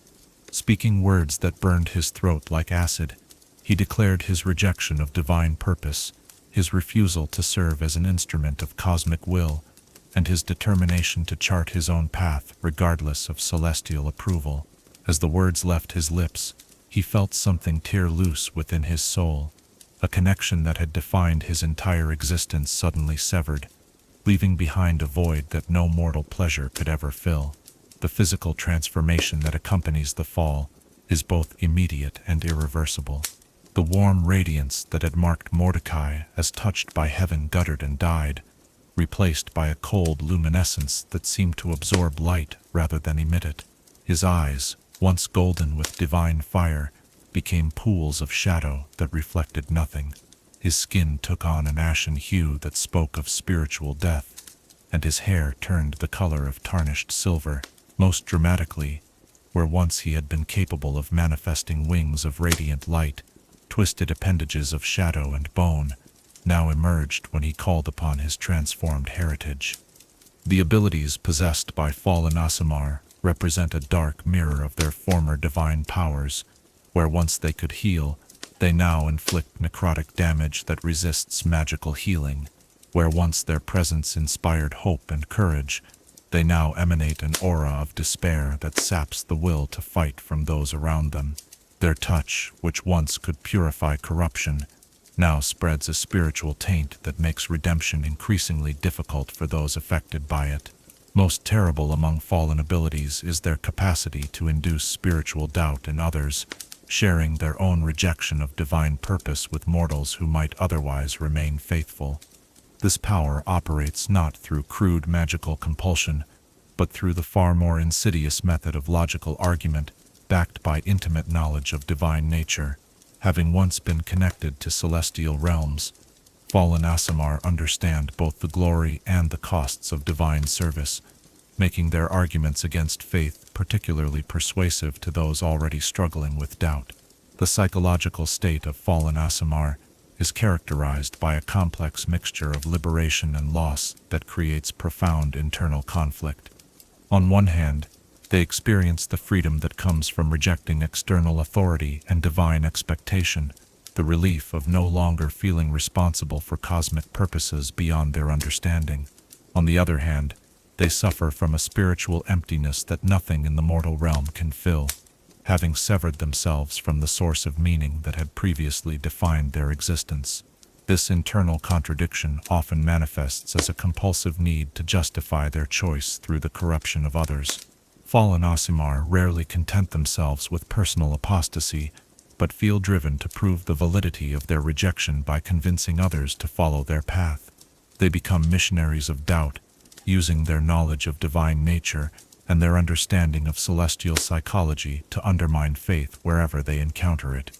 Lydia Voidwhisper, whose fall occurred after witnessing the massacre of a temple full of innocents, while her celestial guide spoke of divine plans, too complex for mortal understanding, dedicated her transformed existence to exposing what she perceived as the fundamental hypocrisy of divine goodness. She traveled from city to city, using her intimate knowledge of celestial nature to demonstrate the contradictions inherent in divine justice, the arbitrary nature of divine favor, and the cruel indifference of cosmic order to individual suffering. The relationship between fallen Aasimar and their former celestial guides becomes one of the most tragic aspects of their condition. The spiritual bond that once connected them is not destroyed, but rather transformed into a conduit for mutual anguish. The Deva feels their mortal partner's every moment of spiritual emptiness while being powerless to restore what has been lost. The fallen Aasimar, meanwhile, experiences their former guide's grief and disappointment as a constant background ache that serves as a perpetual reminder of what they have rejected. Some fallen Aasimar attempt to completely silence this connection through various means: magical rituals designed to block divine influence, alchemical concoctions that numb spiritual sensitivity, or even more desperate measures, like deliberately embracing evil in hopes that corruption will finally sever the last ties to their celestial heritage. However, the bond forged between Aasimar and Deva transcends normal magical or spiritual connections, proving remarkably resistant to deliberate destruction. The social position of fallen Aasimar varies dramatically depending on the communities they encounter. In lands where divine authority is strongly respected, they may face persecution as apostates and corrupted beings whose very existence threatens established religious order. Temples often treat them as dangerous heretics, whose knowledge of celestial nature makes them particularly effective at undermining faith. However, in more secular societies or regions where organized religion holds less sway, fallen Aasimar may find acceptance or even admiration as individuals who had the courage to reject divine tyranny.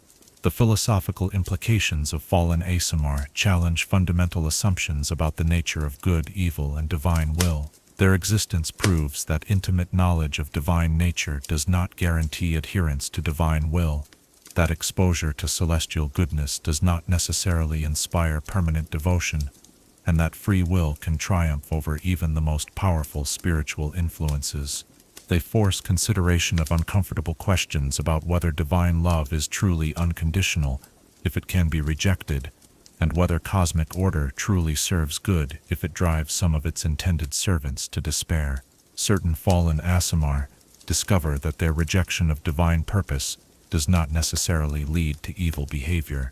Some channel their liberation from celestial expectations into forms of mortal heroism that serve good without acknowledging divine authority. They become champions of justice who fight corruption because they choose to do so rather than because they are commanded by cosmic law. Their actions serve good, but they reject the notion that this goodness derives from or serves any purpose beyond their own moral choices. The possibility of redemption for fallen Aasimar remains one of the most debated topics among theologians and celestial scholars.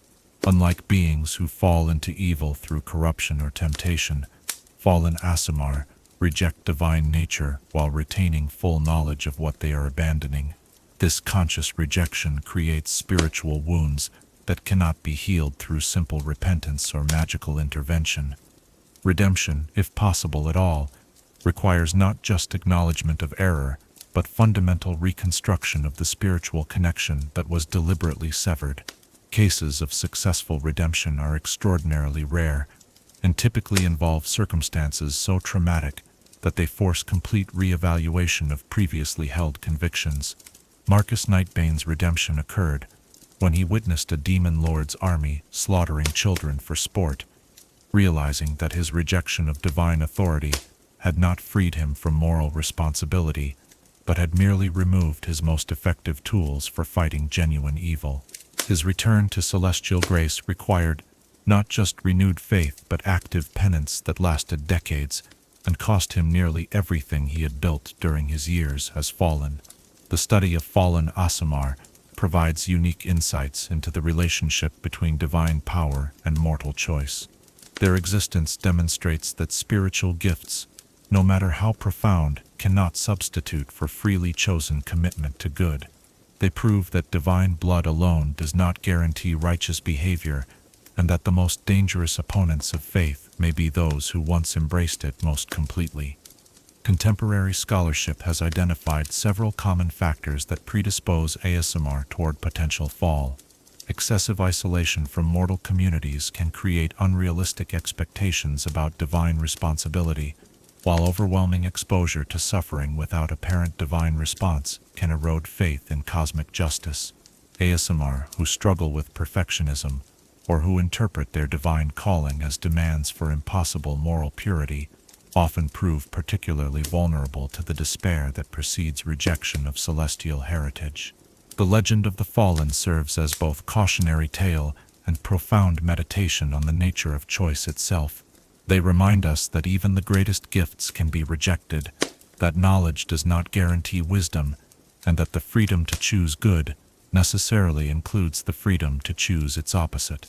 In their tragic transformation from light to shadow, we see reflected the terrible responsibility that comes with true free will and the cosmic courage required to maintain faith in the face of inexplicable suffering. The prevention of fall has become a subject of intense study among those who guide and train young Aasimar. Mentors learn to recognize the warning signs of growing spiritual isolation, the dangerous combination of perfectionism and despair, and the subtle erosion of faith that can lead to complete rejection of divine heritage.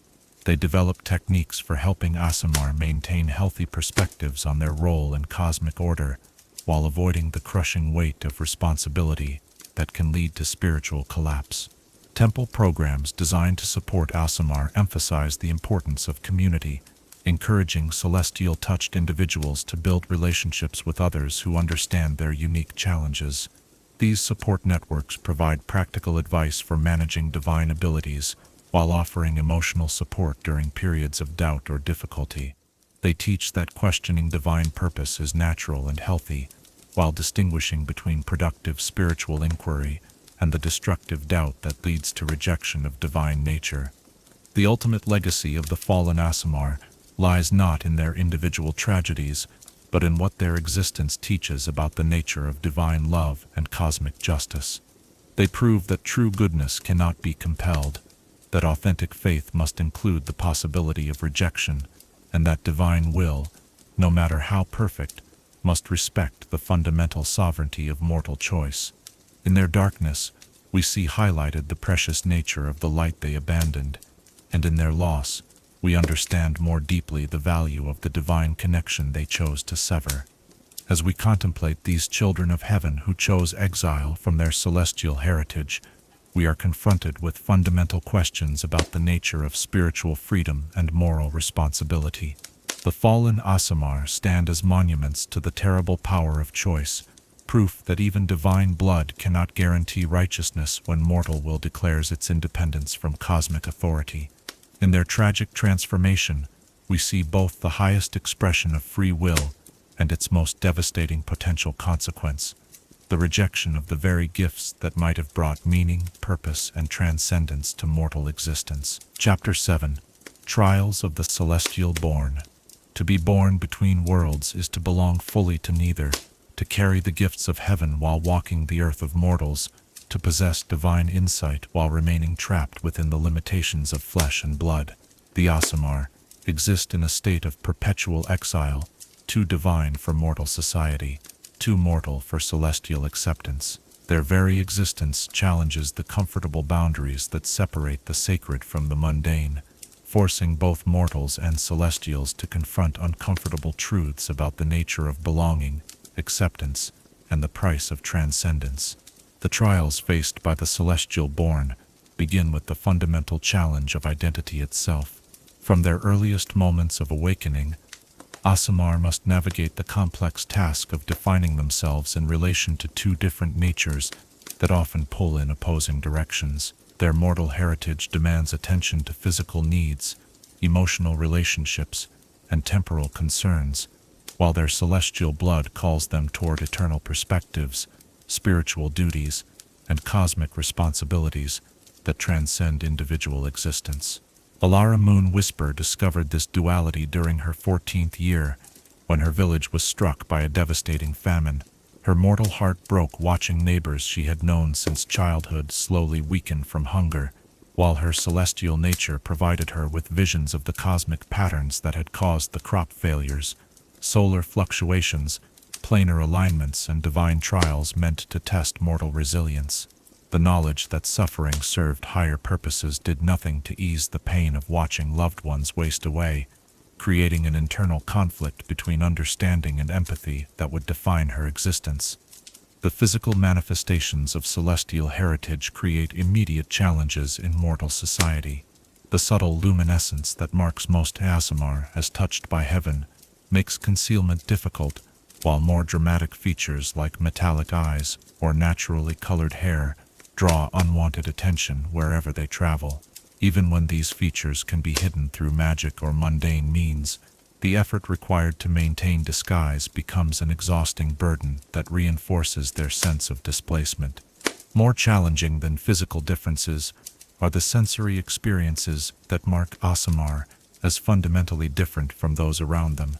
Their enhanced ability to perceive moral emanations means they experience the world as a complex tapestry of spiritual colors that others cannot see. They sense the accumulated weight of past choices in the auras of those they meet, perceive the spiritual corruption that precedes moral compromise, and feel the divine blessing that marks acts of genuine selflessness. This heightened perception creates a form of social isolation, as their responses to people and situations are shaped by information invisible to others. The social trials of Aasimar existence often center around the expectations placed upon them by mortal communities. Those who recognize their celestial heritage frequently demand perfection, treating every moral lapse or moment of human weakness as a betrayal of divine nature. The burden of being viewed as a living symbol of divine will means that Aasimar cannot indulge in normal mortal failings without disappointing those who look to them for spiritual guidance and moral example. Brother Marcus Lightbringer spent years struggling with the weight of such expectations in the monastery where he served as a healer. When a child died despite his efforts, a victim of a disease that his divine powers could slow but not cure, the entire community treated his failure as evidence of either divine disfavor or personal unworthiness. The guilt and shame he experienced were compounded by his own knowledge that he had done everything possible within his abilities, creating a painful disconnect between his internal reality and external perception. Religious institutions present particularly complex challenges for Aasimar seeking community and purpose. While temples might seem like natural havens for beings touched by divine heritage, the reality often proves more complicated. Clergy may view Aasimar with mixture of reverence and envy, treating them as living proof of divine favor, while simultaneously resenting their innate connection to powers that others must earn through years of devoted service. This tension can create hierarchical complications and political difficulties within religious organizations. The challenge of spiritual authority becomes especially acute when young Aasimar possess intuitive understanding of divine principles that exceed the knowledge of their supposed religious superiors. The conflict between respecting institutional hierarchy and honoring celestial guidance can place Aasimar in impossible positions where any choice leads to disappointment or accusations of pride and insubordination. Persecution represents one of the most serious trials faced by celestial-born individuals, particularly in regions where divine power is viewed with suspicion or where corrupt authorities see their presence as a threat to established order. The ability of Aasimar to perceive moral corruption makes them dangerous to those whose power depends on concealing their true nature, while their compulsion to confront injustice puts them in direct conflict with systems built on exploitation and oppression. The Inquisition of Shadows, a secretive organization that operated across several kingdoms during the Third Age, specifically targeted Aasimar for elimination, viewing their divine heritage as evidence of dangerous otherworldly influence. Their persecution was particularly insidious because it operated under the guise of religious purity, claiming that beings who carried celestial blood posed a threat to mortal religious devotion. Hundreds of Aasimar were captured, tortured, and executed as divine abominations, whose very existence blasphemed against proper mortal worship. The psychological impact of such persecution extends beyond individual trauma to affect entire bloodlines and communities. Aasimar families learn to hide their heritage, suppressing manifestations of divine power and teaching their children to conceal their true nature from early childhood. This enforced secrecy creates internal conflicts between pride in celestial heritage and the practical need for survival, often leading to identity crises that span generations. Even in societies that formally accept divine influence, Aasimar may face subtler forms of discrimination based on fear and misunderstanding. Their presence can disrupt social dynamics by forcing others to confront their own moral choices. Their ability to sense deception makes them uncomfortable companions for those who prefer moral ambiguity, and their calling to serve higher purposes can make them seem judgmental or self-righteous, even when they intend no criticism. The challenge of forming meaningful relationships represents perhaps the most personally devastating trial faced by many Aasimar. Their enhanced moral perception makes it difficult to overlook the character flaws and ethical compromises that are normal parts of mortal existence, while their divine calling creates competing loyalties that can interfere with personal attachments. Romantic relationships prove particularly challenging, as potential partners must compete with cosmic purposes and celestial duties for the Aasimar's attention and commitment. Isabella Dawnweaver's marriage to a mortal scholar collapsed when her husband realized that she experienced their intimate moments while simultaneously aware of his every moral doubt, past mistake, and moment of selfishness. The relationship had become unbearable for both partners. She could not ignore his spiritual struggles, while he could not endure being constantly measured against standards of perfection he could never achieve. Their love remained genuine, but the practical impossibility of privacy and acceptance created an emotional distance that ultimately proved insurmountable. The burden of cosmic responsibility creates unique psychological pressures that can overwhelm even the most resilient individuals. Aasimar must learn to function normally while carrying knowledge of their role in eternal conflicts, understanding that their choices have consequences that ripple across multiple planes of existence. This cosmic perspective can make normal mortal concerns seem trivial, creating difficulty in relating to others who do not share such overwhelming awareness of universal significance. The phenomenon of celestial displacement affects many Aasimar as they age, and their divine nature becomes more pronounced. They find themselves increasingly unable to connect with purely mortal perspectives and experiences, viewing earthly pleasures and concerns through the lens of eternal significance. Simple enjoyments lose their appeal when measured against cosmic purposes, while normal social interaction becomes difficult when every conversation feels weighted with spiritual implications. Educational challenges present another significant trial for young Aasimar, who often struggle in environments designed for purely mortal students. Their enhanced perceptions and divine insights can make traditional learning methods seem inadequate, while their awareness of moral complexity makes simple ethical instruction frustrating. Teachers may find them challenging students who question fundamental assumptions and seek explanations that transcend normal pedagogical approaches. The economic realities of Aasimar existence create practical difficulties that complement their spiritual trials. Their calling to serve higher purposes often conflicts with the need to earn livelihood through mortal means, while their enhanced moral perception makes many traditional occupations ethically problematic. They struggle to find work that satisfies both their material needs and their spiritual requirements, often accepting poverty rather than compromising their celestial heritage. Military service presents particularly complex challenges, as the tactical requirements of warfare often conflict with the moral principles that guide Aasimar behavior. Their reluctance to cause unnecessary harm can compromise military effectiveness, while their ability to sense the spiritual condition of opponents makes them unreliable in situations requiring decisive action against enemies who might be redeemable. Yet their protective abilities and resistance to corruption make them valuable assets in conflicts against genuinely evil forces. The legal systems of mortal societies often prove inadequate for addressing the unique circumstances that surround Aasimar actions.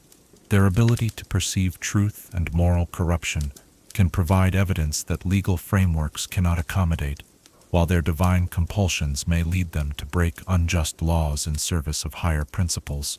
Courts struggle to evaluate cases where divine guidance conflicts with mortal legal authority, creating precedents that can destabilize established judicial systems. Political involvement represents another area where Aasimar face impossible choices between competing loyalties and responsibilities. Their insight into the moral character of leaders makes them effective judges of political fitness, yet their involvement in governance can be seen as inappropriate celestial interference in mortal affairs. They must choose between remaining politically neutral while evil flourishes and risking accusations of divine tyranny by using their abilities to influence mortal political systems. The challenge of aging affects Aasimar differently than pure mortals, as their celestial heritage can extend their lifespan while slowly transforming their perspective toward increasingly otherworldly concerns. Long-lived Aasimar often report feeling progressively more alienated from mortal society as the decades pass, their accumulated spiritual experiences creating perspectives that few mortals can understand or share.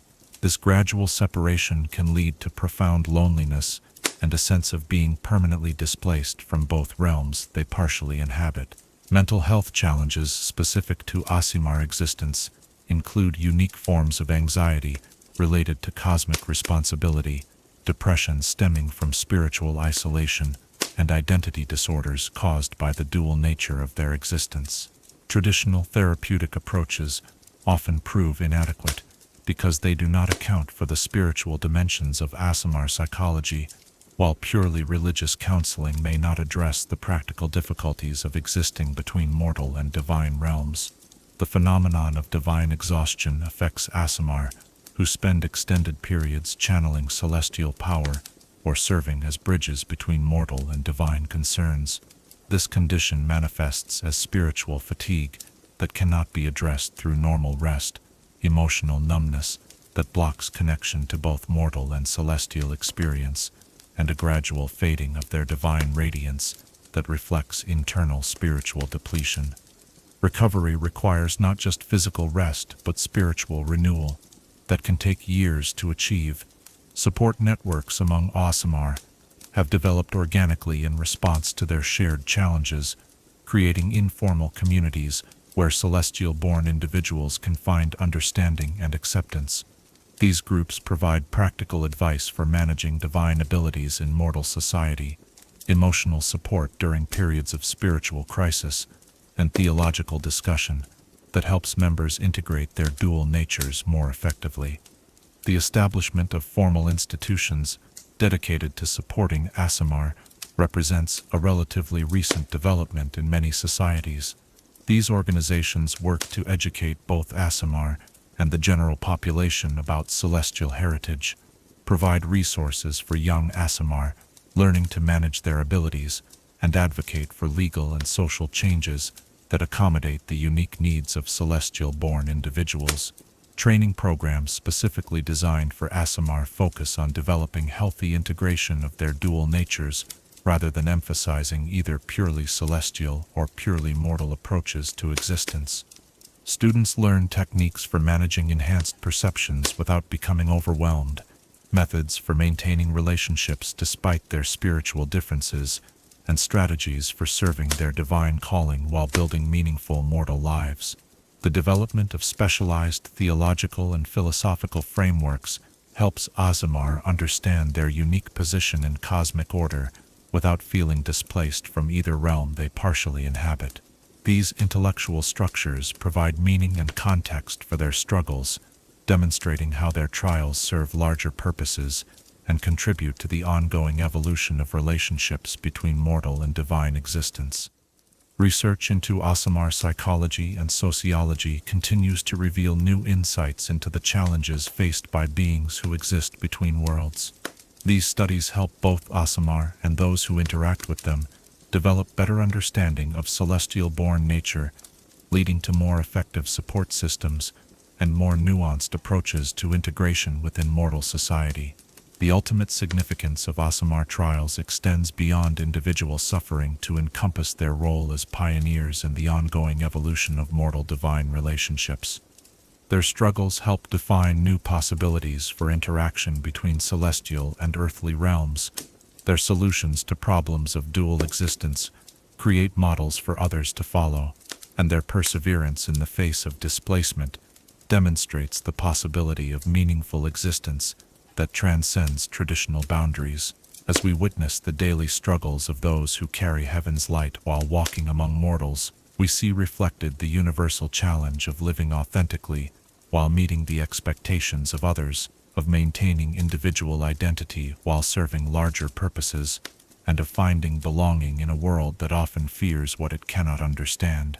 The trials of the celestial born remind us that the greatest gifts often come with the greatest burdens, and that the bridge between worlds is built from the willing sacrifice of those who choose to stand in the space between, belonging fully to neither, but serving faithfully both. Chapter 8. The Radiant Soul's Power. When mortal flesh becomes the vessel for celestial might, when divine fire courses through veins meant for mortal blood, when the infinite power of the heavens must flow through the finite channels of earthly form, in these moments, we witness both the ultimate triumph and the ultimate tragedy of the Aasimar condition. The manifestation of radiant soul power represents the pinnacle of celestial heritage made manifest, yet it also reveals the fundamental incompatibility between divine essence and mortal limitation, creating phenomena of breathtaking beauty that carry within them the seeds of inevitable destruction. The awakening of radiant soul power occurs in moments of supreme crisis, when the normal limitations of Aasimar abilities prove insufficient to meet the challenges they face. Unlike their everyday manifestations of celestial heritage, which operate within careful boundaries designed to preserve mortal form, radiant soul power represents the complete unleashing of divine potential, without regard for the consequences to the vessel that contains it. It is power unbound, transcendence without restraint, the full glory of heaven channeled through beings never meant to contain such forces. Seraphina Lightbringer's first manifestation of radiant soul power came during the siege of Golden Haven, when demonic forces had overrun the city's defenses and were systematically slaughtering civilians in the streets. As she knelt among the bodies of children who had died despite her efforts to protect them, something fundamental shifted within her celestial nature. The careful balance between divine and mortal that had defined her existence shattered like crystal struck by lightning, and for the first time in her life, she felt the full weight of her angelic ancestry flowing unrestricted through mortal form. The transformation was both magnificent and terrible. Light erupted from her skin with such intensity that it turned night to day across the entire city, while her voice took on harmonics that resonated across multiple planes of existence simultaneously. When she spoke, her words carried the authority of divine command, compelling demons to flee not through magical compulsion, but through the sheer overwhelming presence of celestial power made manifest. Her touch became lethal to creatures of evil, while her very breath carried healing energies that could restore life to those recently dead. The mechanics of radiant soul manifestation operate on principles that transcend normal magical theory. Where standard spellcasting draws upon external sources of power or internal energy reserves, radiant soul power comes from the temporary dissolution of the barriers between mortal limitation and celestial essence. The Aasimar becomes, for a brief time, a direct conduit for divine force, their individual identity subsumed into something far greater and more terrible than any mortal mind can fully comprehend. This transformation affects every aspect of the Aasimar's being simultaneously. Their physical form becomes suffused with divine radiance that makes them appear more like living statues of light than mortal creatures. Their mental capacity expands to encompass perspectives that span eons and dimensions, allowing them to perceive the cosmic significance of every action and choice. Their emotional state transcends normal human experience, becoming aligned with the absolute moral clarity that defines celestial nature. The visual spectacle of radiant soul manifestation defies adequate description. Witnesses speak of light that seems alive, radiance that carries weight and substance, illumination that reveals not just physical forms, but spiritual essences. The Aasimar becomes a beacon visible across vast distances, their glow penetrating barriers both physical and magical. Some describe seeing wings of pure energy extending from the transformed being, while others report witnessing multiple forms superimposed, the mortal shape overlaid with the celestial nature that guides it. Master Aldrich Sunward, scholar of divine manifestations at the Academy of Celestial Studies, documented 17 different cases of radiant soul transformation over his 40-year career. His notes describe phenomena that challenged every assumption about the relationship between divine and mortal nature. In one case, an Aasimar named Lydia Starweaver became so thoroughly suffused with celestial power that her physical form became translucent, allowing observers to see the divine architecture of her soul like light shining through colored glass. The capabilities unleashed during radiant soul manifestation far exceed anything achievable through normal Aasimar abilities. Healing becomes resurrection, protection becomes invulnerability, and damage to evil creatures becomes absolute annihilation. The transformed Aasimar can channel energy sufficient to level mountains, purify entire regions of corruption, or create barriers that endure for centuries. Their voice alone can shatter demonic artifacts, their touch can sanctify unholy ground, and their presence can force extraplanar entities to return to their native realms. Yet these incredible displays of power come with costs that make their use both precious and terrible. The mortal form was never designed to channel forces of such magnitude, and the physical toll of radiant soul manifestation can be devastating. Aasimar who unleash their full celestial potential often suffer permanent changes to their fundamental nature, becoming less mortal and more divine with each transformation. Their bodies may be burned by the very power they channel, their minds stretched beyond normal capacity, their souls partially translated into purely celestial existence. The psychological impact of experiencing such transcendence proves equally challenging. During manifestation, Aasimar gain access to cosmic perspectives that reveal the ultimate insignificance of individual concerns, while demonstrating the infinite complexity of divine purpose. Returning to normal consciousness after touching such vastness can create profound depression, existential crisis, and desperate longing to experience such clarity again. Many report feeling trapped in mortal limitation after knowing the freedom of unlimited divine connection. Gareth Dawnbringer never fully recovered from his radiant soul manifestation during the Battle of Shadow's End.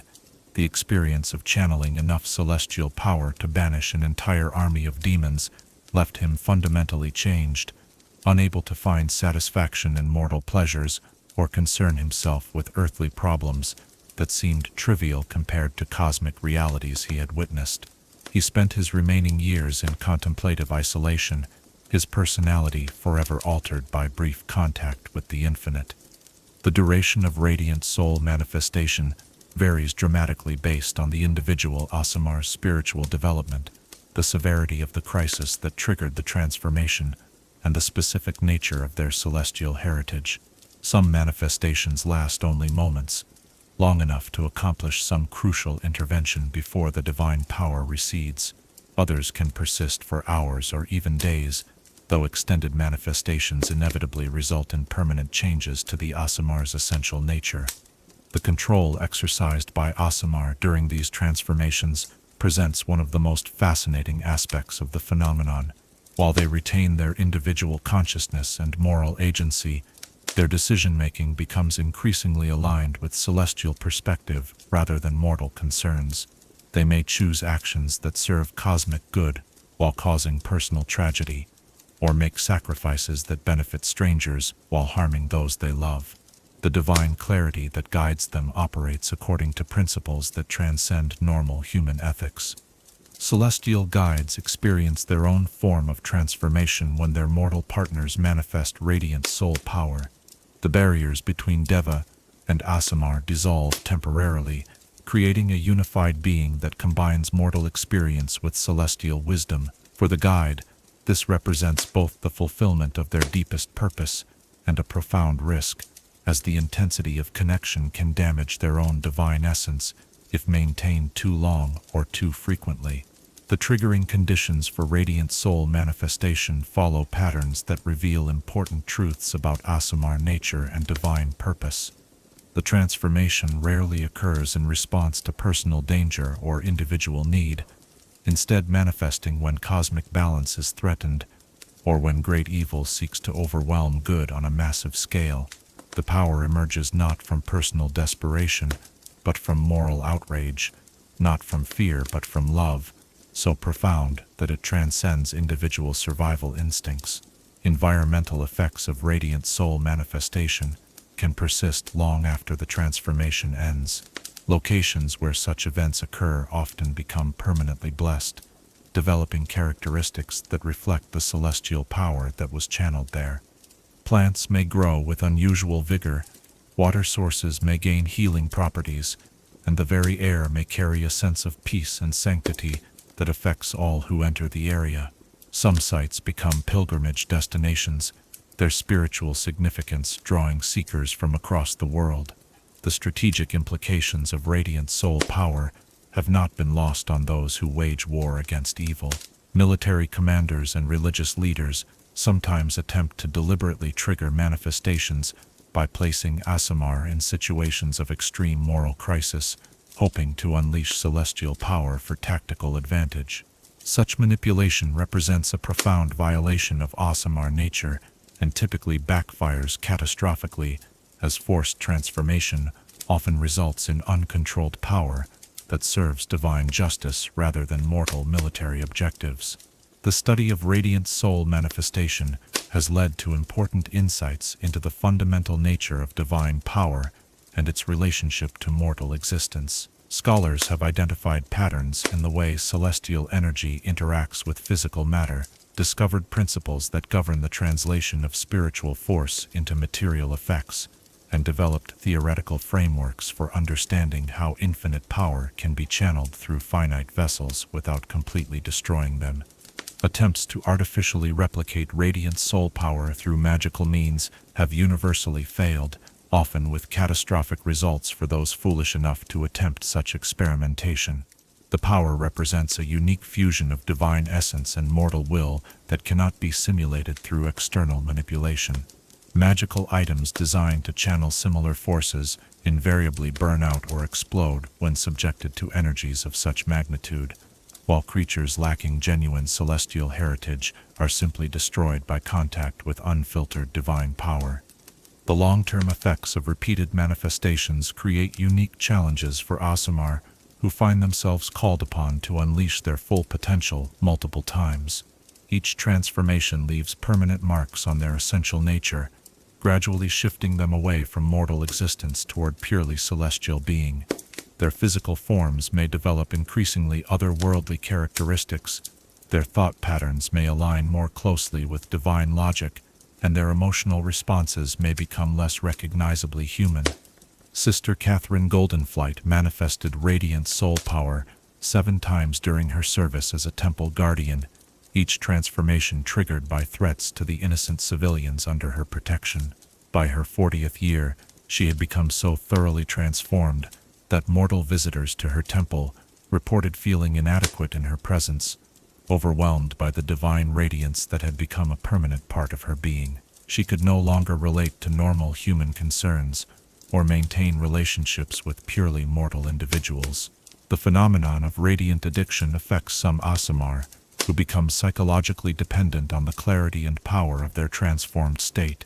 These individuals may seek out increasingly dangerous situations in hopes of triggering manifestations, or attempt to artificially induce the transformation through meditation, fasting, or other spiritual practices. Such efforts typically fail to produce genuine manifestation, while causing significant physical and psychological damage.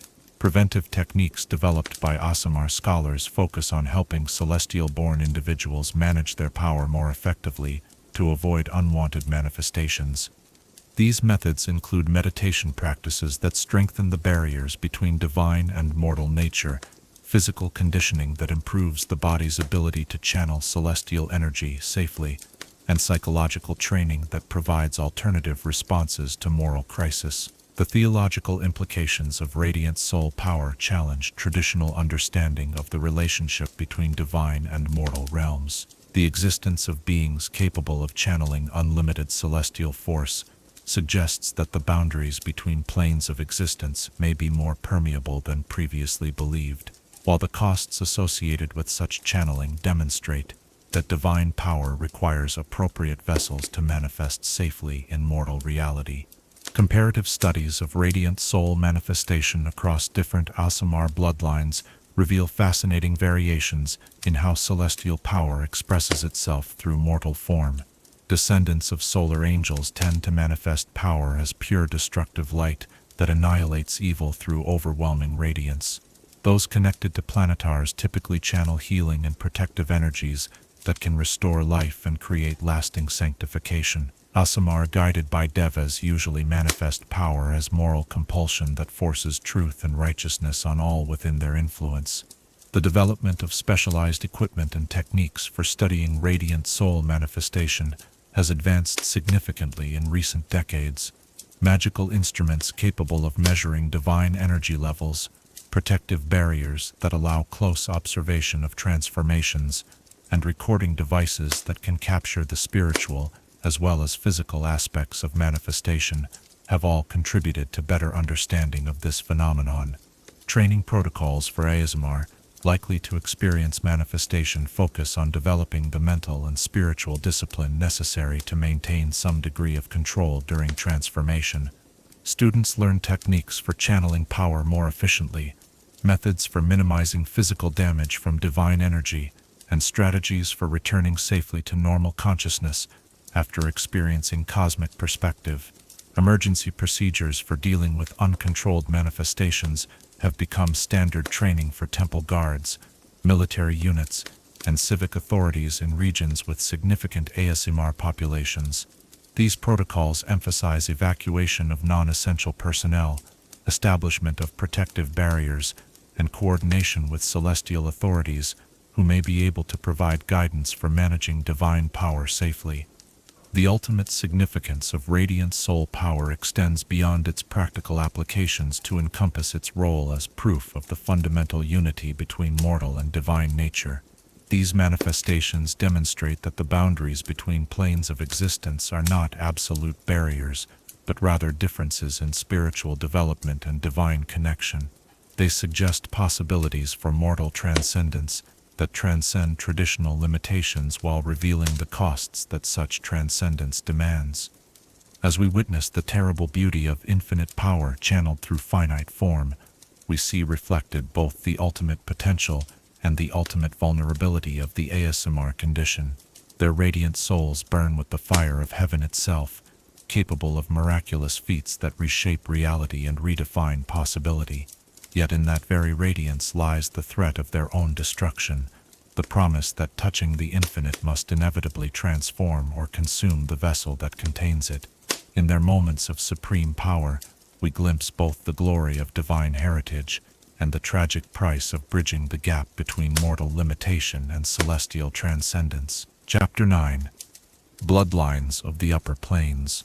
Not all divine heritage springs from the same celestial source, for the upper planes contain multitudes of angelic beings, each embodying different aspects of cosmic good and expressing divine will through distinct manifestations of power and purpose. The bloodlines that flow from these varied celestial ancestors create Aasimar, who differ as dramatically from one another as their heavenly progenitors, carrying within their mortal frames the specific virtues, abilities, and cosmic roles of angels, archons, cardinals, and other servants of righteousness. To understand the true diversity of Aasimar nature, one must first comprehend the vast hierarchy of celestial beings whose essence shapes the destiny of their mortal descendants. The bloodlines trace their origins through the layered realms of Mount Celestia, the pastoral meadows of Elysium, the martial fields of Arcadia, and the pristine wilds of the Beastlands, each plane contributing its own flavor to the divine heritage that manifests in mortal form. These differences are not merely cosmetic variations, but represent fundamental distinctions in approach to cosmic good, methods of combating evil, and understanding of the relationship between divine will and mortal agency. The solar bloodlines stand as the most powerful and dramatic of all Aasimar lineages, descended from the greatest of the angel hierarchy, save for the unique beings known as planetars. Solar-touched Aasimar carry within their veins the essence of beings whose radiance can blind demons and whose voices can shatter the foundations of evil strongholds. Their awakening often produces the most visually spectacular manifestations of celestial heritage, as their divine nature aligns with concepts of absolute truth, perfect justice, and uncompromising righteousness. Aurelius Sunward, whose solar heritage manifested during his 21st year, became a living embodiment of divine judgment, whose very presence forced truth from the lips of the corrupt and caused creatures of evil to experience physical pain merely by existing in his vicinity. His skin gleamed like polished gold, his eyes burned with the intensity of miniature suns, and when he spoke with the full authority of his celestial nature, his words carried the weight of cosmic law itself. Yet this power came at the cost of increasing isolation, as few mortals could endure prolonged exposure to such concentrated divine authority. The abilities inherited by solar bloodlines reflect their ancestors' role as instruments of divine judgment and cosmic order. They manifest powers related to truth revelation, corruption detection, and the direct channeling of divine wrath against evil. Their healing abilities focus on purification rather than mere restoration, capable of burning away spiritual taint while mending physical wounds.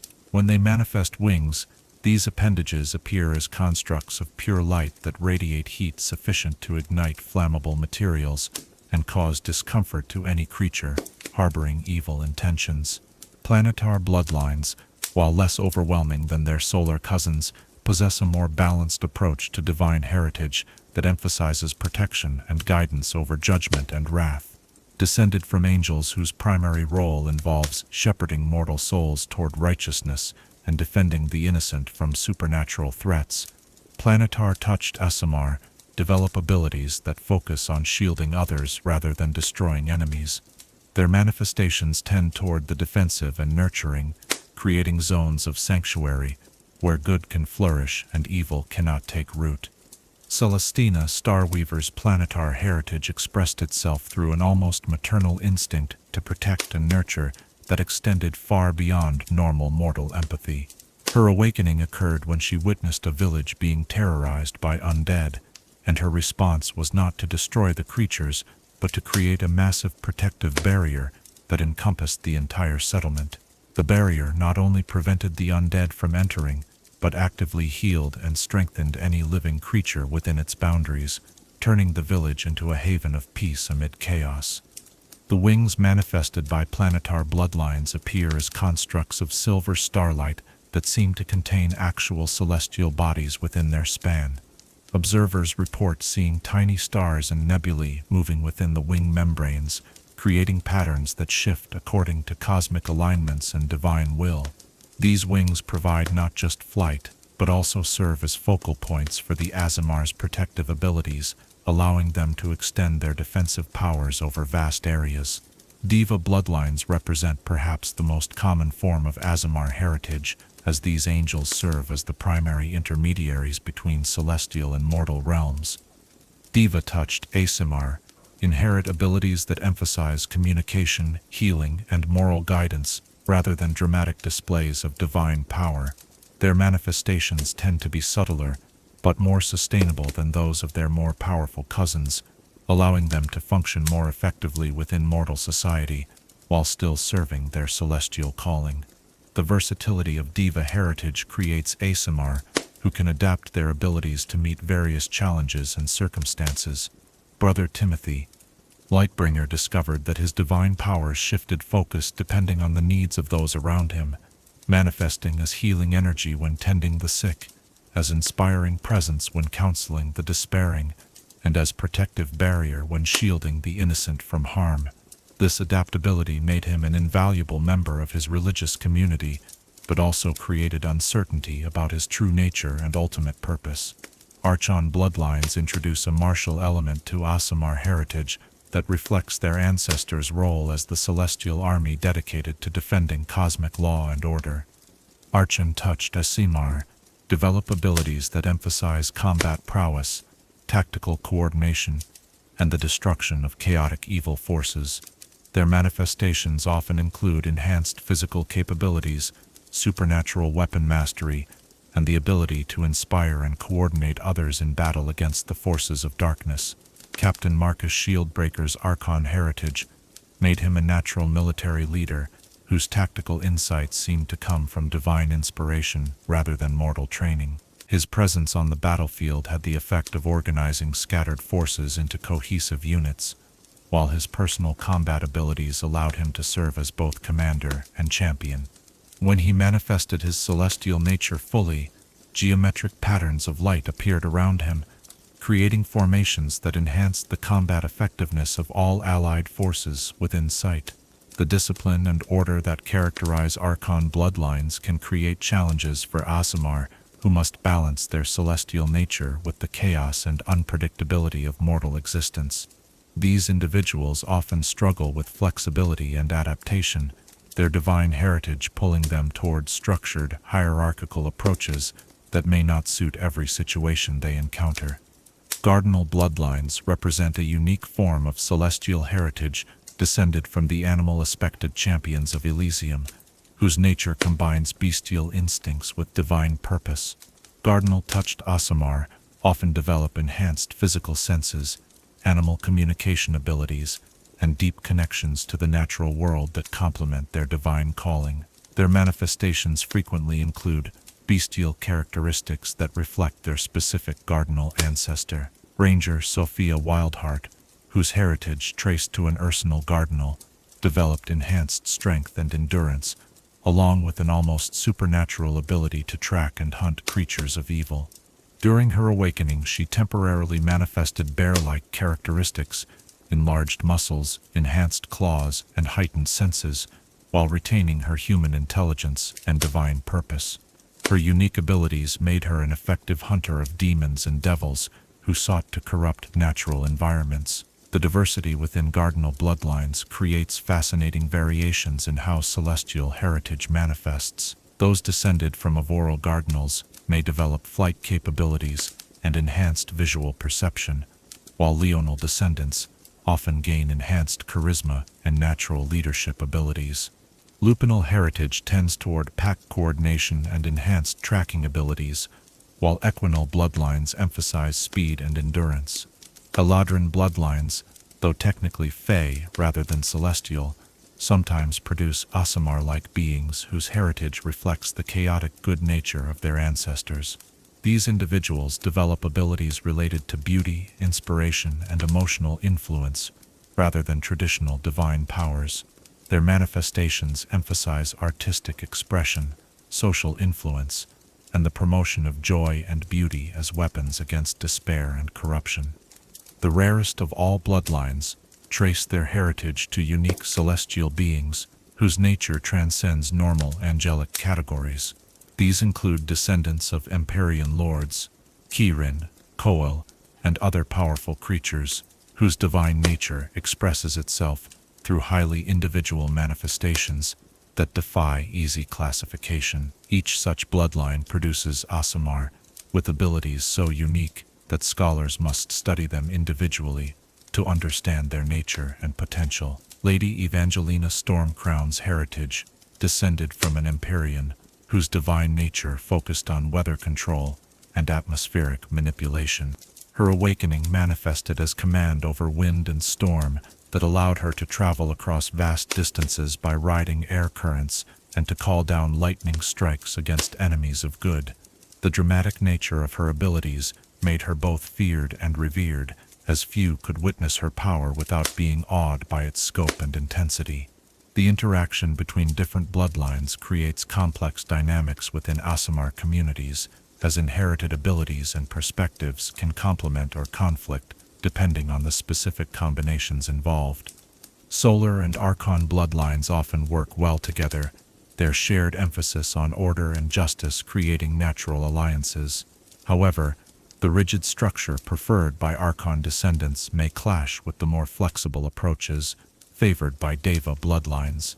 Mixed heritage, resulting from unions between Aasimar of different bloodlines, can produce individuals whose abilities combine aspects of multiple celestial types. These hybrid descendants often possess greater versatility than pure bloodlines, but may struggle with identity issues, as they attempt to understand and integrate conflicting aspects of their divine nature. The geographical distribution of different bloodlines often reflects the historical influence of specific celestial powers in particular regions. Areas that have experienced significant demonic incursions may have higher concentrations of solar and archon bloodlines, whose ancestors responded to defend mortal realms from evil. Regions with strong traditions of healing and scholarship often host numerous Deva descendants, while wilderness areas may contain higher proportions of Cardinal heritage. Cultural adaptation of bloodline characteristics varies significantly across different mortal societies. Some civilizations have developed specific roles and expectations for each type of Aasimar heritage, creating social structures that utilize different celestial abilities effectively. Others treat all Aasimar similarly, regardless of bloodline, potentially wasting specialized capabilities or creating frustration for individuals whose heritage suits them for specific purposes. Training methods for developing bloodline abilities require specialized knowledge of the particular celestial type involved. Solar descendants need instruction in controlling overwhelming power and managing the isolation that comes with divine authority. Planetar bloodlines require guidance in extending their protective abilities without depleting their own life force. Deva heritage benefits from mentorship in communication and counseling techniques that complement their natural empathy. The evolution of bloodlines over generations creates fascinating patterns of strengthening and dilution that reflect both genetic inheritance and spiritual development. Some families maintain strong connections to their celestial heritage across multiple generations, producing Aasimar, whose abilities rival those of their original angelic ancestors. Others experience gradual weakening of divine traits, eventually producing descendants who carry only faint traces of their celestial origin. Bloodline awakening often follows patterns specific to the celestial type involved. Solar heritage typically manifests during moments of moral crisis that demand absolute judgment, while planetar bloodlines awaken in response to threats against the innocent. Deva heritage may emerge gradually through service to others, and archon abilities often manifest during combat against chaotic evil forces. The study of bloodline inheritance has revealed important insights into the relationship between spiritual and biological heredity. While celestial heritage follows family lines, its expression depends as much on spiritual development and moral choices as on genetic factors. Individuals who reject their divine calling may find their bloodline abilities weakened or dormant, while those who embrace their celestial nature often develop powers that exceed what their ancestry would normally permit. Bloodline purity movements within some Aasimar communities advocate for marriages between individuals of the same celestial heritage to strengthen inherited abilities and maintain traditional characteristics. However, these efforts often conflict with the natural tendency of Aasimar to form relationships based on personal compatibility rather than hereditary considerations. The documentation and preservation of bloodline knowledge has become increasingly important as Aasimar populations spread across diverse regions and cultures. Family records, genealogical studies, and systematic observation of manifestation patterns help scholars understand how different forms of celestial heritage develop and change over time. Artificial enhancement of bloodline abilities through magical means has been attempted with limited success and significant risks. While certain rituals and magical items can temporarily amplify inherited powers, efforts to fundamentally alter or strengthen bloodline heritage often result in spiritual damage that weakens the individual's connection to their celestial nature. The recognition and identification of specific bloodlines requires expertise that goes beyond simple observation of manifested abilities. Subtle differences in aura patterns, specific responses to various forms of divine magic, and detailed analysis of manifestation characteristics all contribute to accurate bloodline classification. Political implications of bloodline differences sometimes create tensions within Aasimar communities and between celestial-touched individuals and mortal authorities. Some rulers attempt to recruit specific bloodlines for particular purposes, while others view certain types of heritage as more trustworthy or dangerous than others. The ultimate significance of bloodline diversity lies in its demonstration that divine good can express itself through countless different forms and approaches. Each celestial heritage brings unique strengths and perspectives to the eternal struggle against evil, proving that righteousness cannot be contained within any single model or method. The varied bloodlines of the upper planes ensure that divine influence can adapt to meet any challenge and serve every need that mortal realms may present. As we contemplate the magnificent diversity of celestial heritage flowing through mortal veins, we see reflected the infinite creativity of divine nature itself. Each bloodline represents a different facet of cosmic good, a unique approach to serving righteousness, and a distinct path toward transcendence. In their varied manifestations of power and purpose, we witness proof that the light of heaven shines not through a single beam, but through a spectrum of radiance that encompasses every possible expression of divine virtue made manifest in mortal form. Chapter 10. The Divine Mission Unfolds. There comes a moment in every Aasimar's existence when the whispered guidance of their celestial heritage crystallizes into unmistakable divine mandate, when the gentle urgings that have shaped their development transform into cosmic imperative that brooks no denial or delay. This is the hour of the great calling, when purpose becomes destiny and choice becomes sacred obligation. It is the moment when mortal concerns must yield to divine mission, when individual desires surrender to cosmic necessity, and when the Aasimar must decide whether to embrace the full weight of their celestial inheritance or risk losing their divine nature forever. The unfolding of divine mission rarely comes as sudden revelation, but emerges through a process of spiritual maturation that can span years or even decades. Like dawn breaking gradually across the sky, the Aasimar's true purpose reveals itself through accumulating signs, recurring dreams, and increasingly insistent guidance from their celestial patron. Yet when the moment of full revelation arrives, it possesses an unmistakable quality of finality, a cosmic alignment that marks the end of preparation and the beginning of true service to divine will. Brother Lysander Dawnbreaker had served faithfully in the Temple of Pellar for 15 years before his divine mission truly manifested. He had always known himself to be called to healing and service, had dedicated his life to tending the sick and comforting the afflicted, yet something deeper remained unfulfilled. That changed on the night when his dreams revealed visions of a plague spreading across distant lands, not just any disease, but a supernatural corruption that devoured both flesh and soul, leaving nothing but animated husks in its wake. As he witnessed the extent of suffering in his prophetic dreams, his celestial guide Raziel spoke with unprecedented clarity. "This is why you were born. This is the darkness you alone can face." The characteristics that mark the onset of divine mission are unmistakable to those trained in celestial lore. The Aasimar experiences heightened sensitivity to moral emanations that allows them to perceive evil at great distances.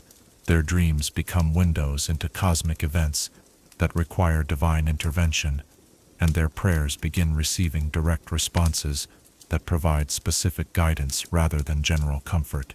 Most significantly, they develop an overwhelming compulsion to act against particular forms of evil or suffering, a spiritual urgency that makes normal life impossible until their mission is undertaken. The nature of divine missions varies as dramatically as the celestial bloodlines that inspire them, reflecting both the specific nature of the Aasimar's heritage and the particular challenges facing the cosmic order at the time of their calling. Solar bloodlines typically receive missions that involve confronting powerful evil entities or corrupt institutions that have gained seemingly insurmountable power. Planetar descendants find themselves called to protect specific locations or populations from supernatural threats. Diva-touched Aasimar often receive missions focused on healing spiritual wounds or restoring faith in regions where divine influence has been corrupted or abandoned.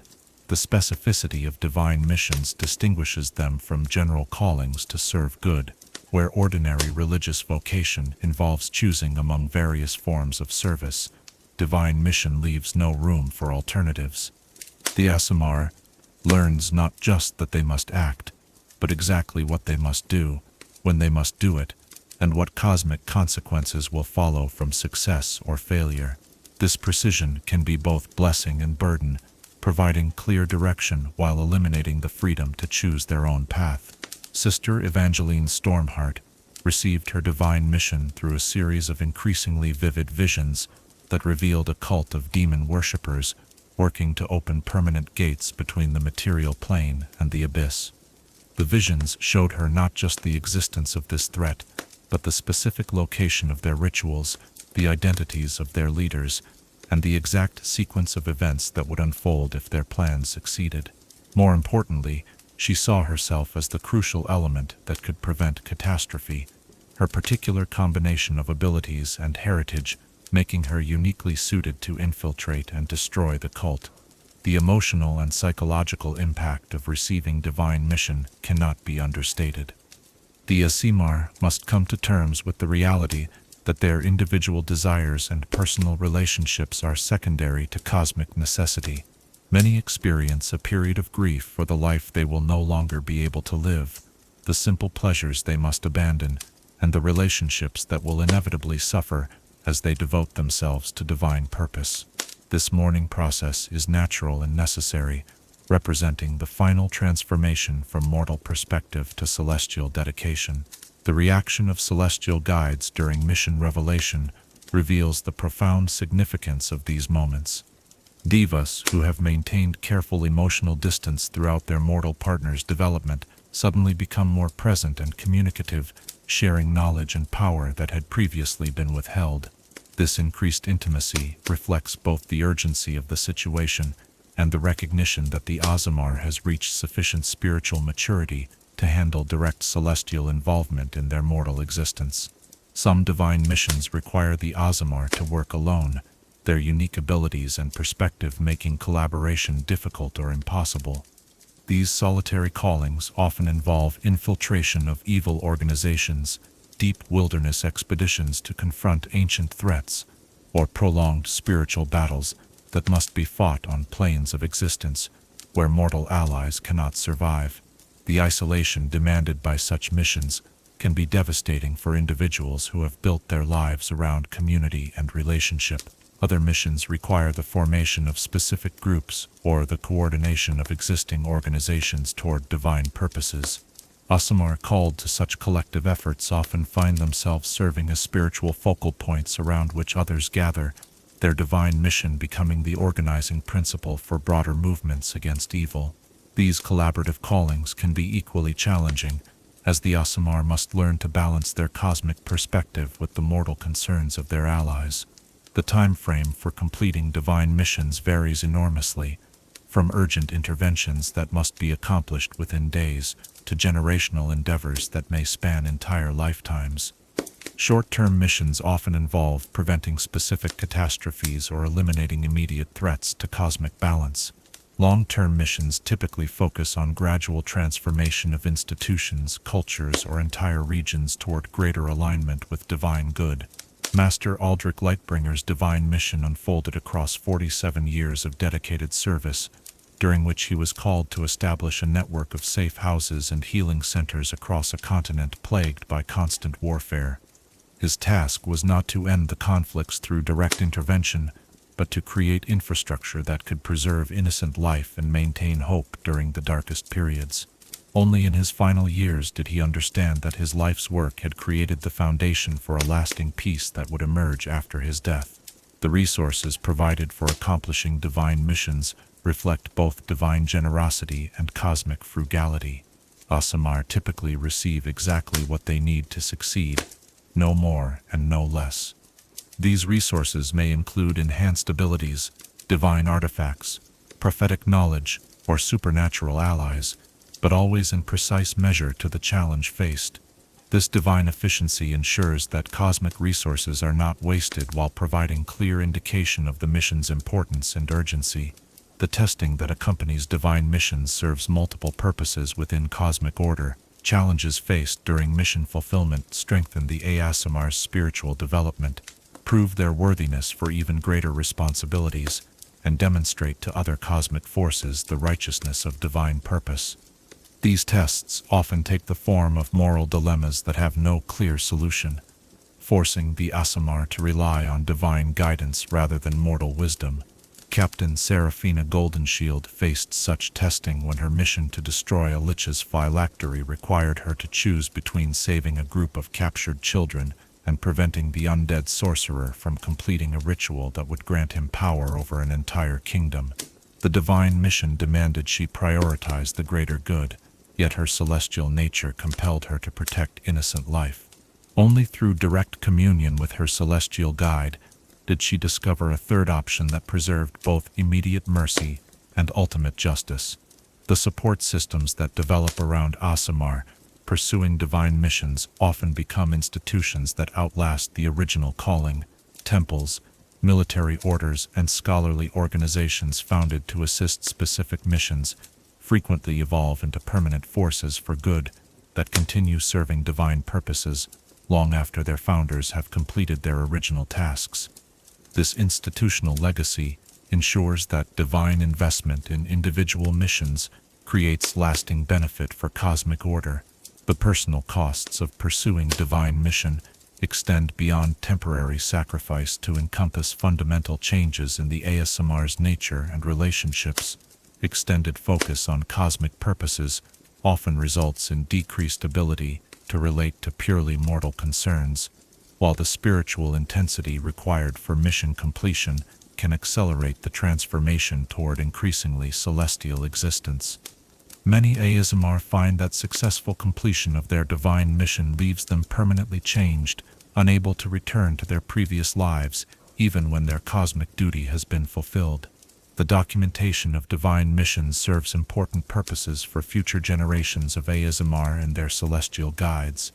Detailed records of mission parameters, challenges encountered, and solutions discovered create a body of knowledge that helps prepare others for similar callings. These accounts also provide evidence of divine activity in mortal realms that can inspire faith and demonstrate the ongoing commitment of celestial forces to cosmic good. Failed divine missions represent some of the most tragic events in celestial-mortal relations. When an Aasimar proves unable or unwilling to complete their assigned task, the cosmic consequences can be severe. The specific evil they were meant to confront may grow stronger in the absence of divine intervention, while the Aasimar themselves often suffer spiritual damage that weakens their connection to their celestial heritage. Recovery from mission failure requires extensive spiritual healing and may never fully restore the individual's divine potential. The succession of divine missions creates patterns that reveal larger cosmic strategies spanning multiple generations. Some Aasimar discover that their mission continues work begun by their ancestors, while others find themselves preparing groundwork for callings that will be completed by their descendants. This generational continuity demonstrates the long-term planning that characterizes celestial involvement in mortal affairs. The geographic scope of divine missions reflects the global nature of the struggle between good and evil. Aasimar may find themselves called to serve in distant lands whose languages and customs they do not know, or to confront threats in environments completely alien to their previous experience. The divine mission provides not just purpose, but also the spiritual strength necessary to adapt to any circumstances required for its completion. The tactical and strategic elements of divine missions often require Aasimar to develop skills far beyond their normal abilities and interests. Scholarly individuals may find themselves called to military leadership, while warriors may discover their mission requires diplomatic negotiation or complex magical research. The divine calling provides both the motivation and the supernatural assistance necessary to master whatever capabilities the mission demands.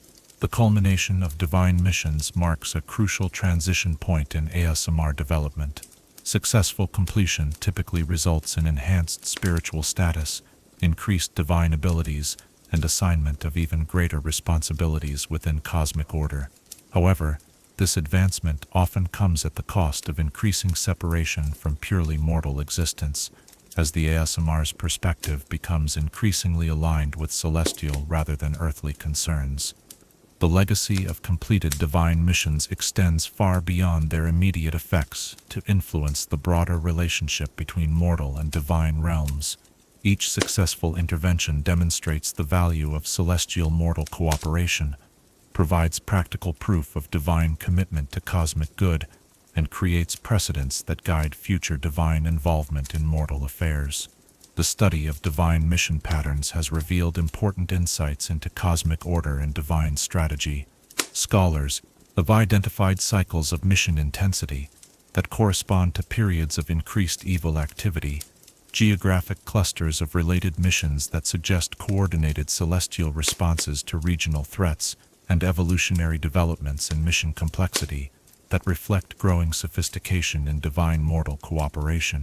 The preparation of future generations for divine calling has become a crucial focus for institutions that serve Aasimar communities. Training programs that develop spiritual resilience, moral clarity, and practical skills help ensure that when divine missions are revealed, those called to fulfill them possess the foundation necessary for success. As we witness the sacred moment when divine purpose transforms from whispered guidance to unmistakable mandate, we see reflected the ultimate meaning of Aasimar existence. Their lives are not random accidents of celestial intervention, but carefully orchestrated instruments of cosmic will, each individual shaped and prepared for specific contributions to the eternal struggle between good and evil. In the unfolding of their divine missions, we glimpse the vast intelligence that guides celestial strategy and the profound love that invests such care in preparing mortal instruments for cosmic service. The Great Calling represents not just individual destiny but cosmic trust, heaven's faith that mortal hearts can be relied upon to serve divine purposes when the stakes could not be higher and the need could not be more urgent. Chapter 11. Heaven's Judgment.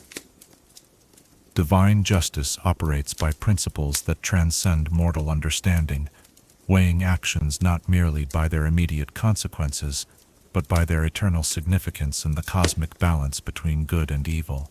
For the Aasimar, who carry within their very essence the spark of celestial fire, this divine judgment becomes both immediate and inescapable, a constant evaluation that measures not just their deeds, but their faithfulness to the sacred trust placed within their divine heritage. Heaven's judgment is not delayed until death, but manifests throughout their lives, creating a system of accountability that shapes every choice and shadows every action with the weight of cosmic significance. The nature of celestial judgment differs fundamentally from mortal concepts of justice, operating through principles that consider intention, consequence, and spiritual development in ways that often confound those accustomed to simpler moral frameworks. Where mortal law focuses on preventing harm and maintaining social order, divine judgment serves the broader purpose of nurturing spiritual growth and maintaining cosmic balance. This distinction creates unique challenges for Aasimar, who must navigate between earthly expectations and heavenly standards that may demand entirely different responses to identical situations. The mechanisms through which heaven evaluates Aasimar conduct operate continuously rather than at discrete moments of judgment. Their celestial guides serve as both mentors and witnesses, observing every action while providing guidance that helps their mortal partners understand the cosmic implications of their choices. This constant oversight might seem oppressive to mortal sensibilities, yet it represents divine love expressed through eternal concern for the spiritual welfare of beings whose actions carry consequences far beyond individual existence. Marcus Truthseeker learned the weight of heaven's judgment during his service as a paladin of justice, when he discovered corruption within the very temple hierarchy he had sworn to serve. Faced with evidence that his beloved mentor had been embezzling funds meant for orphan care, Marcus struggled between loyalty to personal relationships and fidelity to abstract principles. His celestial guide, Uriel, provided no simple answers, instead sharing visions of how corruption spreads when left unchallenged, how mercy without justice becomes enablement of evil, and how personal comfort must sometimes yield to cosmic necessity. The criteria by which heaven judges Aasimar actions encompass both the visible effects of their choices and the hidden spiritual consequences that ripple across multiple planes of existence. A decision that appears wise from mortal perspective may prove spiritually catastrophic when viewed through divine omniscience, while actions that seem harsh or cruel by earthly standards may serve crucial purposes in maintaining cosmic balance. This complexity requires Aasimar to develop trust in divine wisdom, even when they cannot fully comprehend the reasoning behind celestial expectations. The immediacy of divine response to Aasimar choices creates a form of spiritual feedback that helps guide their development, while ensuring that consequences follow naturally from actions. When an Aasimar acts in harmony with their celestial nature, they experience enhanced connection to divine power, increased clarity of spiritual perception, and growing confidence in their ability to serve cosmic good. Conversely, choices that conflict with their divine heritage result in weakened abilities, diminished spiritual sensitivity, and growing sense of internal discord. Sister Catherine Lightbringer experienced this divine feedback during her mission to establish healing centers in war-torn regions. When she chose to treat wounded soldiers from both sides of a conflict, ignoring political pressures to serve only allied forces, her healing abilities grew stronger and more efficient. However, when she later agreed to provide information about enemy troop movements in exchange for safe passage, her powers immediately began to falter, forcing her to confront the spiritual cost of compromising her principles for practical advantage. The progressive nature of divine judgment means that small compromises can lead to increasingly severe consequences if not addressed through repentance and spiritual correction. Heaven's justice operates through graduated responses that provide multiple opportunities for course correction before imposing more serious penalties. This mercy reflects divine understanding of mortal weakness, while maintaining the necessity of accountability for beings whose actions affect cosmic order. The stages of divine judgment follow predictable patterns that experienced Aasimar learned to recognize and address before reaching critical points. Initial warnings manifest as subtle disruptions in their connection to celestial power, prayers that go unanswered, abilities that function inconsistently, or a growing sense of spiritual unease that indicates divine displeasure. These early signs provide opportunities for self-correction through honest examination of recent choices and renewed commitment to celestial principles. Failure to heed these initial warnings results in more obvious manifestations of divine judgment. The Aasimar's radiant abilities may begin to cause them physical pain when used. Their celestial guide may reduce communication to essential warnings only, and they may find themselves increasingly isolated from divine support during critical moments. These intermediate penalties serve both as punishment for continued spiritual deviation and as urgent motivation for serious repentance. The most severe form of divine judgment involves partial or complete severance of the connection between Aasimar and their celestial heritage. This spiritual amputation represents heaven's recognition that continued association with corrupted divine essence would compromise cosmic good more than it would benefit the individual. Such extreme measures are reserved for cases where the Aasimar has fundamentally rejected their divine nature or embraced forms of evil that make redemption extremely unlikely. Lord Commander Damien Blackheart experienced this ultimate judgment when his righteous fury against injustice gradually transformed into personal vengeance that consumed his capacity for mercy. His initial motivations remained pure, seeking justice for victims of corruption and oppression, but his methods became increasingly brutal and his perspective narrowed until he could no longer distinguish between necessary force and cruelty for its own sake. The final severance came when he ordered the execution of prisoners who posed no threat, having convinced himself that mercy toward evil constituted betrayal of good. The restoration process for Aasimar, who have fallen under divine judgment, requires more than simple repentance or good intentions. True spiritual healing demands honest acknowledgement of failures, active efforts to repair damage caused by poor choices, and sustained commitment to growth that demonstrates genuine transformation rather than temporary remorse. This process can take years or even decades, requiring patience and humility that may prove more challenging than the original spiritual failures. The role of celestial guides during periods of divine judgment creates profound tension between their love for their mortal partners and their duty to cosmic order. These divine beings experience genuine anguish when forced to withdraw support or impose spiritual penalties, yet they understand that true love sometimes requires allowing beloved individuals to experience the consequences of their choices. Their guidance during judgment periods focuses on providing paths toward redemption while maintaining the spiritual boundaries necessary for cosmic justice. The communal aspects of divine judgment extend beyond individual accountability to encompass the effects of Aasimar actions on their communities and companions.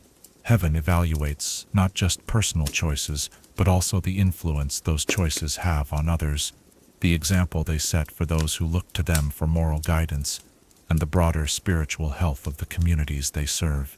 This collective responsibility adds additional weight to every decision, as poor choices can compromise not just individual spiritual development, but also divine work being accomplished through others.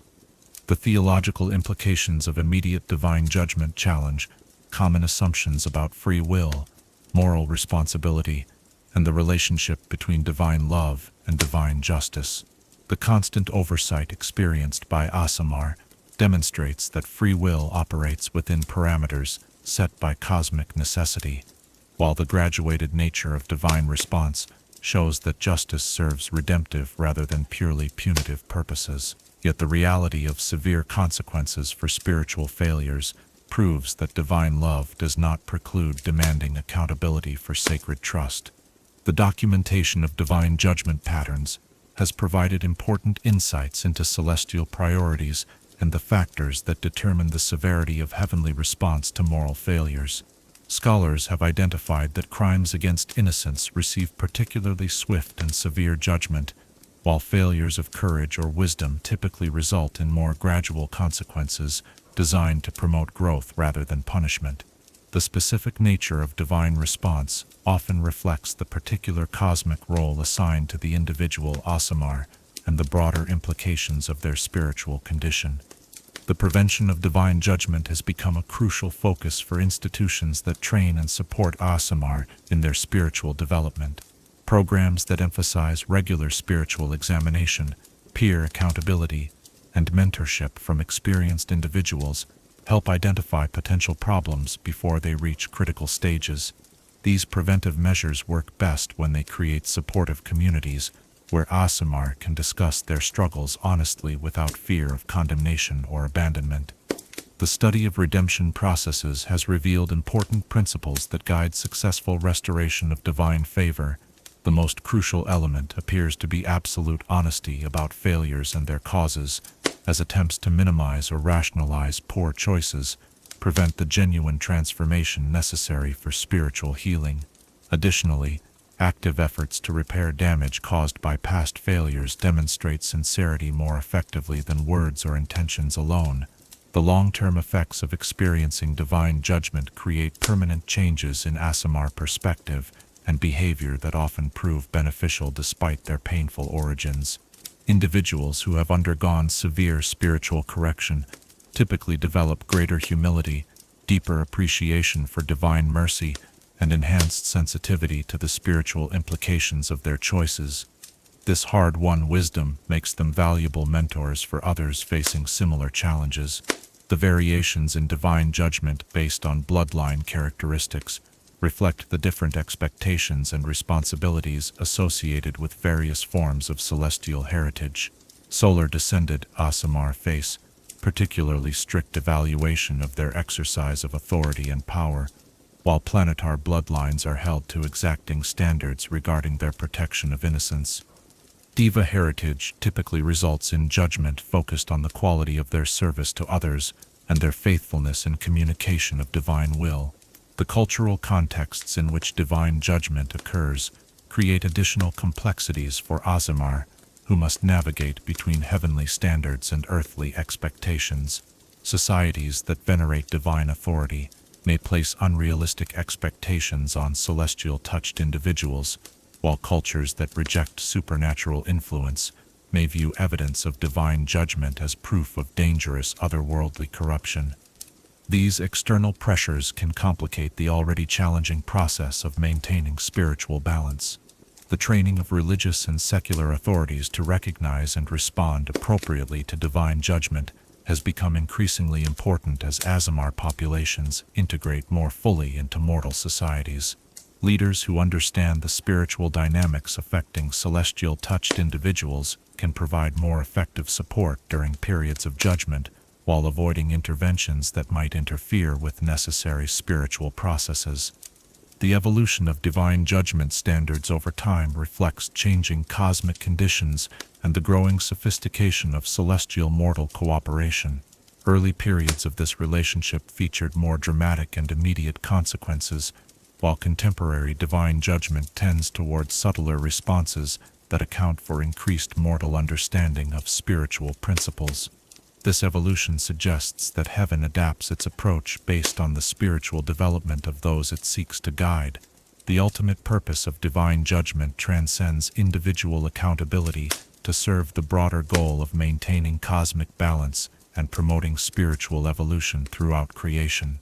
Each Aasimar who successfully navigates the challenges of heavenly evaluation contributes to the growing body of knowledge about effective celestial-mortal cooperation, while their spiritual development provides evidence of divine grace working through mortal vessels.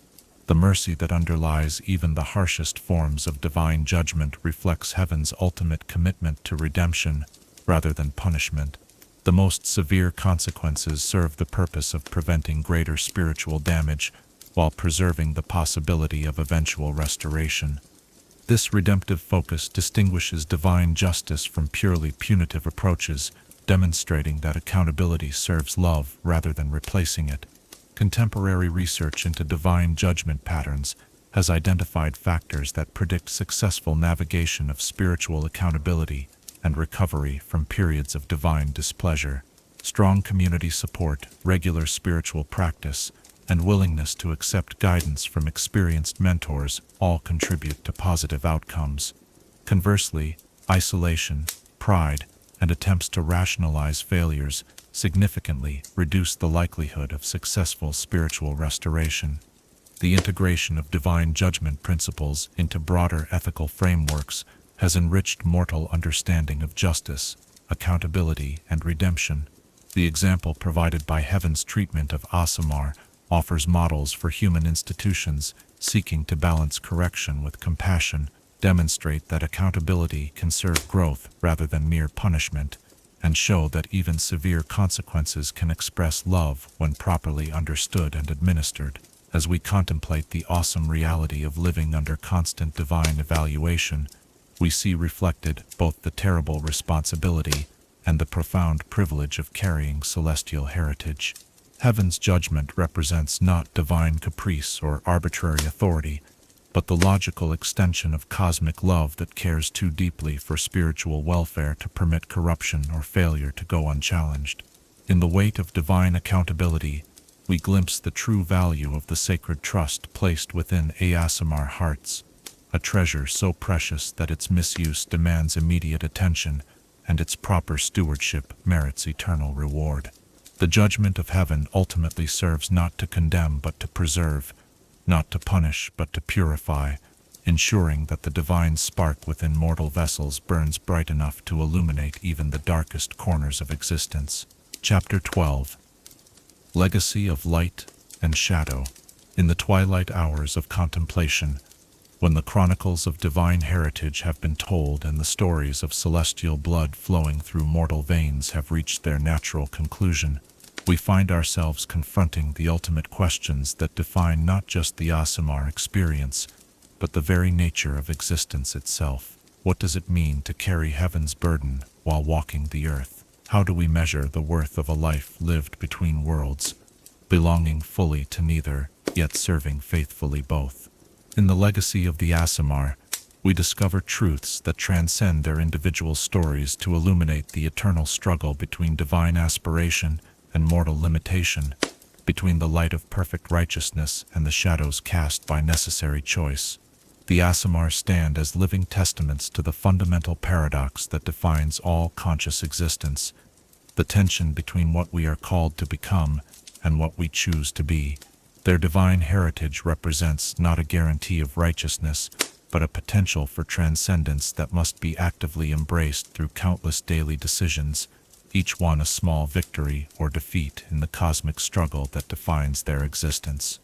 In their triumphs and failures, we see reflected the broader human condition magnified to cosmic proportions, where every choice carries consequences that ripple across the planes of existence. The legacy they leave behind extends far beyond individual accomplishments or failures to encompass a fundamental transformation in the relationship between mortal and divine realms. Through their existence, heaven has learned to work with rather than around mortal nature, discovering that the greatest expressions of divine will emerge not through overwhelming force, but through willing cooperation with beings who possess the terrible gift of choice. The Aasimar have served as bridges between worlds, teaching both realms valuable lessons about the nature of goodness, the requirements of justice, and the meaning of love. Their stories reveal that divinity is not diminished by being channeled through mortal vessels, but rather finds its truest expression in the voluntary submission of free will to cosmic purpose. The protector who sacrifices personal happiness to shield the innocent, the scourge who burns with righteous fury against injustice, the fallen who chose exile rather than servitude, each represents a different facet of the divine-mortal relationship, proving that heaven's light can shine through countless different forms of mortal experience. The theological implications of Aasimar existence challenge every simple answer about the nature of good and evil, divine will and mortal agency, cosmic justice and individual mercy. Their presence in the world proves that moral absolutes must somehow accommodate the complexities of lived experience, that divine perfection must find expression through imperfect vessels, and that eternal principles must manifest through temporal actions. In their struggles, we see that the highest forms of righteousness emerge not from the absence of temptation, but from the choice to resist it, not from the elimination of doubt, but from faith maintained despite uncertainty. The philosophical questions raised by their existence resonate far beyond religious or magical contexts, to touch the fundamental concerns of any conscious being seeking meaning and purpose. How do we balance personal desires with cosmic responsibilities? How do we maintain individual identity while serving something greater than ourselves? How do we find hope when perfection seems impossible and failure appears inevitable? The Aasimar provide no simple answers to these questions, but their existence proves that the struggle itself has meaning, and that the attempt to bridge impossible gaps can create beauty, even when it cannot achieve completion. Their impact on mortal society extends beyond their individual actions to encompass the cultural and spiritual evolution they have inspired in the communities they serve. Temples have developed new theological frameworks to accommodate beings who embody divine will while remaining recognizably mortal. Legal systems have been forced to consider questions of cosmic justice alongside earthly law. Military organizations have learned to integrate supernatural capabilities with conventional tactics. Artists and scholars have found new ways to express the intersection of temporal and eternal concerns. The diversity of their bloodlines and manifestations demonstrates that divine good cannot be contained within any single model or approach, that righteousness must adapt to meet every challenge and serve every need that creation presents. Solar bloodlines blazing with absolute authority, planetar descendants radiating protective mercy, Deva heritage offering gentle guidance, Archon lineages maintaining cosmic order.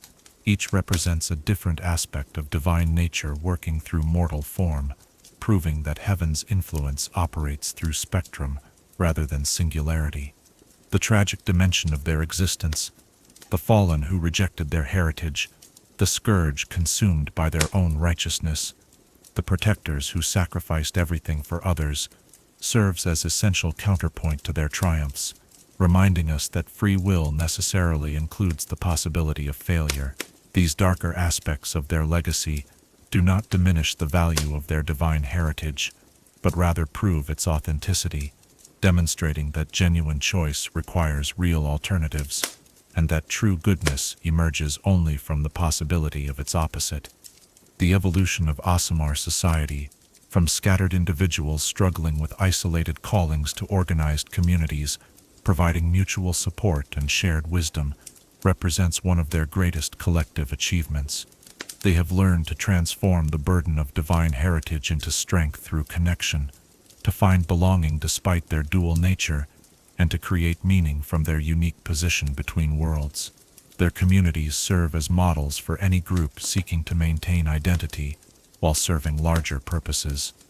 The mentorship traditions they have developed ensure that future generations will benefit from the hard-won wisdom of their predecessors. Young Aasimar no longer face their awakening in isolation, but receive guidance from those who have successfully navigated the challenges of divine heritage. This accumulated knowledge helps prevent the spiritual catastrophes that claimed earlier generations while preserving the essential struggle that gives their existence meaning.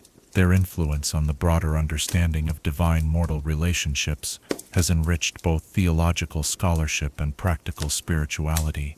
They have demonstrated that the sacred can manifest through the mundane, that perfection can work through imperfection, and that eternity can touch time without destroying it. Their existence provides concrete evidence that the gap between human and divine, while real and significant, is not unbridgeable. The study of their abilities and manifestations has advanced magical theory, revealing new principles about how spiritual energy interacts with physical matter and how consciousness can transcend normal limitations while remaining grounded in material existence. Their radiant soul transformations have provided insights into the fundamental nature of divine power, while their varied bloodlines have illuminated the diverse ways that celestial essence can express itself through mortal form. The institutional legacies they have created, temples, schools, military orders, and charitable organizations, continue to serve divine purposes long after their founders have completed their mortal service. These institutions embody their values and perpetuate their missions, ensuring that their individual contributions multiply across generations. Through these lasting structures, their influence extends far beyond their personal lifespans to shape the spiritual development of countless others. The artistic and literary traditions inspired by their stories have enriched mortal culture with new forms of expression that bridge the gap between earthly experience and cosmic significance. Epic poems celebrating their triumphs, tragic ballads mourning their failures, philosophical treatises exploring their implications all contribute to a growing body of work that helps mortals understand their own relationship to transcendent purposes. The political and social changes they have inspired reflect their role as catalysts for broader transformation. Kingdoms have reformed their laws to better serve justice, communities have developed stronger traditions of mutual aid, and individuals have found courage to stand against corruption and oppression. Their example demonstrates that moral authority derives not from position or power, but from willingness to sacrifice personal comfort for cosmic good. The scientific study of their nature has revealed new insights into consciousness, identity, and the relationship between spiritual and physical existence. Their dual nature provides unique opportunities to observe how different forms of awareness interact and how beings can maintain coherent identity while experiencing multiple levels of reality simultaneously. This research has implications that extend far beyond their specific circumstances to illuminate fundamental questions about the nature of consciousness itself. The prophetic traditions that have developed around their existence suggest that their role in cosmic history is far from complete. Visions and revelations speak of greater challenges ahead that will require their unique capabilities, while their growing numbers and increasing organization suggest preparation for cosmic events that will test their collective strength and wisdom. Whether these prophecies prove accurate or not, they reflect the profound sense that Aasimar existence serves purposes that transcend current understanding. The healing traditions they have developed demonstrate new possibilities for addressing not just physical ailments, but spiritual wounds that affect both individuals and communities. Their enhanced empathy and divine connection allow them to perceive and treat forms of suffering that conventional medicine cannot address, while their personal experience of struggling with dual nature provides unique insight into the challenges of integration and identity. The military innovations they have inspired reflect the need to adapt conventional warfare to accommodate supernatural capabilities and cosmic purposes. New tactics for coordinating divine abilities with mundane forces, strategies for maintaining morale in conflicts that span multiple planes of existence, and organizational structures that balance celestial guidance with mortal leadership, all represent developments that will influence future conflicts between good and evil. The educational approaches they have pioneered address the unique challenges of nurturing beings who must develop both mortal and divine aspects of their nature. These methods emphasize balanced growth that honors both human needs for connection and belonging and celestial requirements for spiritual development and cosmic service. Their success in creating comprehensive education that serves dual nature provides models for any educational system seeking to develop whole persons rather than narrow specialists. The economic innovations they have fostered reflect their values and their unique position in society. Cooperative enterprises that prioritize service over profit, charitable organizations that address systemic causes of suffering rather than just symptoms, and trading networks that facilitate the exchange of both material goods and spiritual wisdom, all represent attempts to align earthly commerce with heavenly principles. As we reach the end of this chronicle and contemplate the vast tapestry of Aasimar existence woven through mortal history, we are struck not by any simple conclusion, but by the profound complexity of their legacy. They have shown us that divine heritage brings not easy answers, but harder questions, not comfortable certainties, but challenging possibilities, not the elimination of struggle, but the transformation of conflict into meaning. Their greatest gift to mortal understanding may be their demonstration that the tension between aspiration and limitation, between ideal and reality, between divine calling and mortal choice, need not be resolved to be meaningful. In their ongoing struggle to bridge impossible gaps, they prove that the attempt itself has value, that the reaching toward transcendence ennobles even when it does not achieve perfection. The light they carry illuminates not just their own path, but reveals new possibilities for any conscious being seeking to serve something greater than individual existence. The shadows they cast through failure, tragedy, and the inevitable limitations of finite existence do not diminish that light, but rather give it shape and meaning, proving that even imperfect service to perfect ideals can create beauty that endures across generations.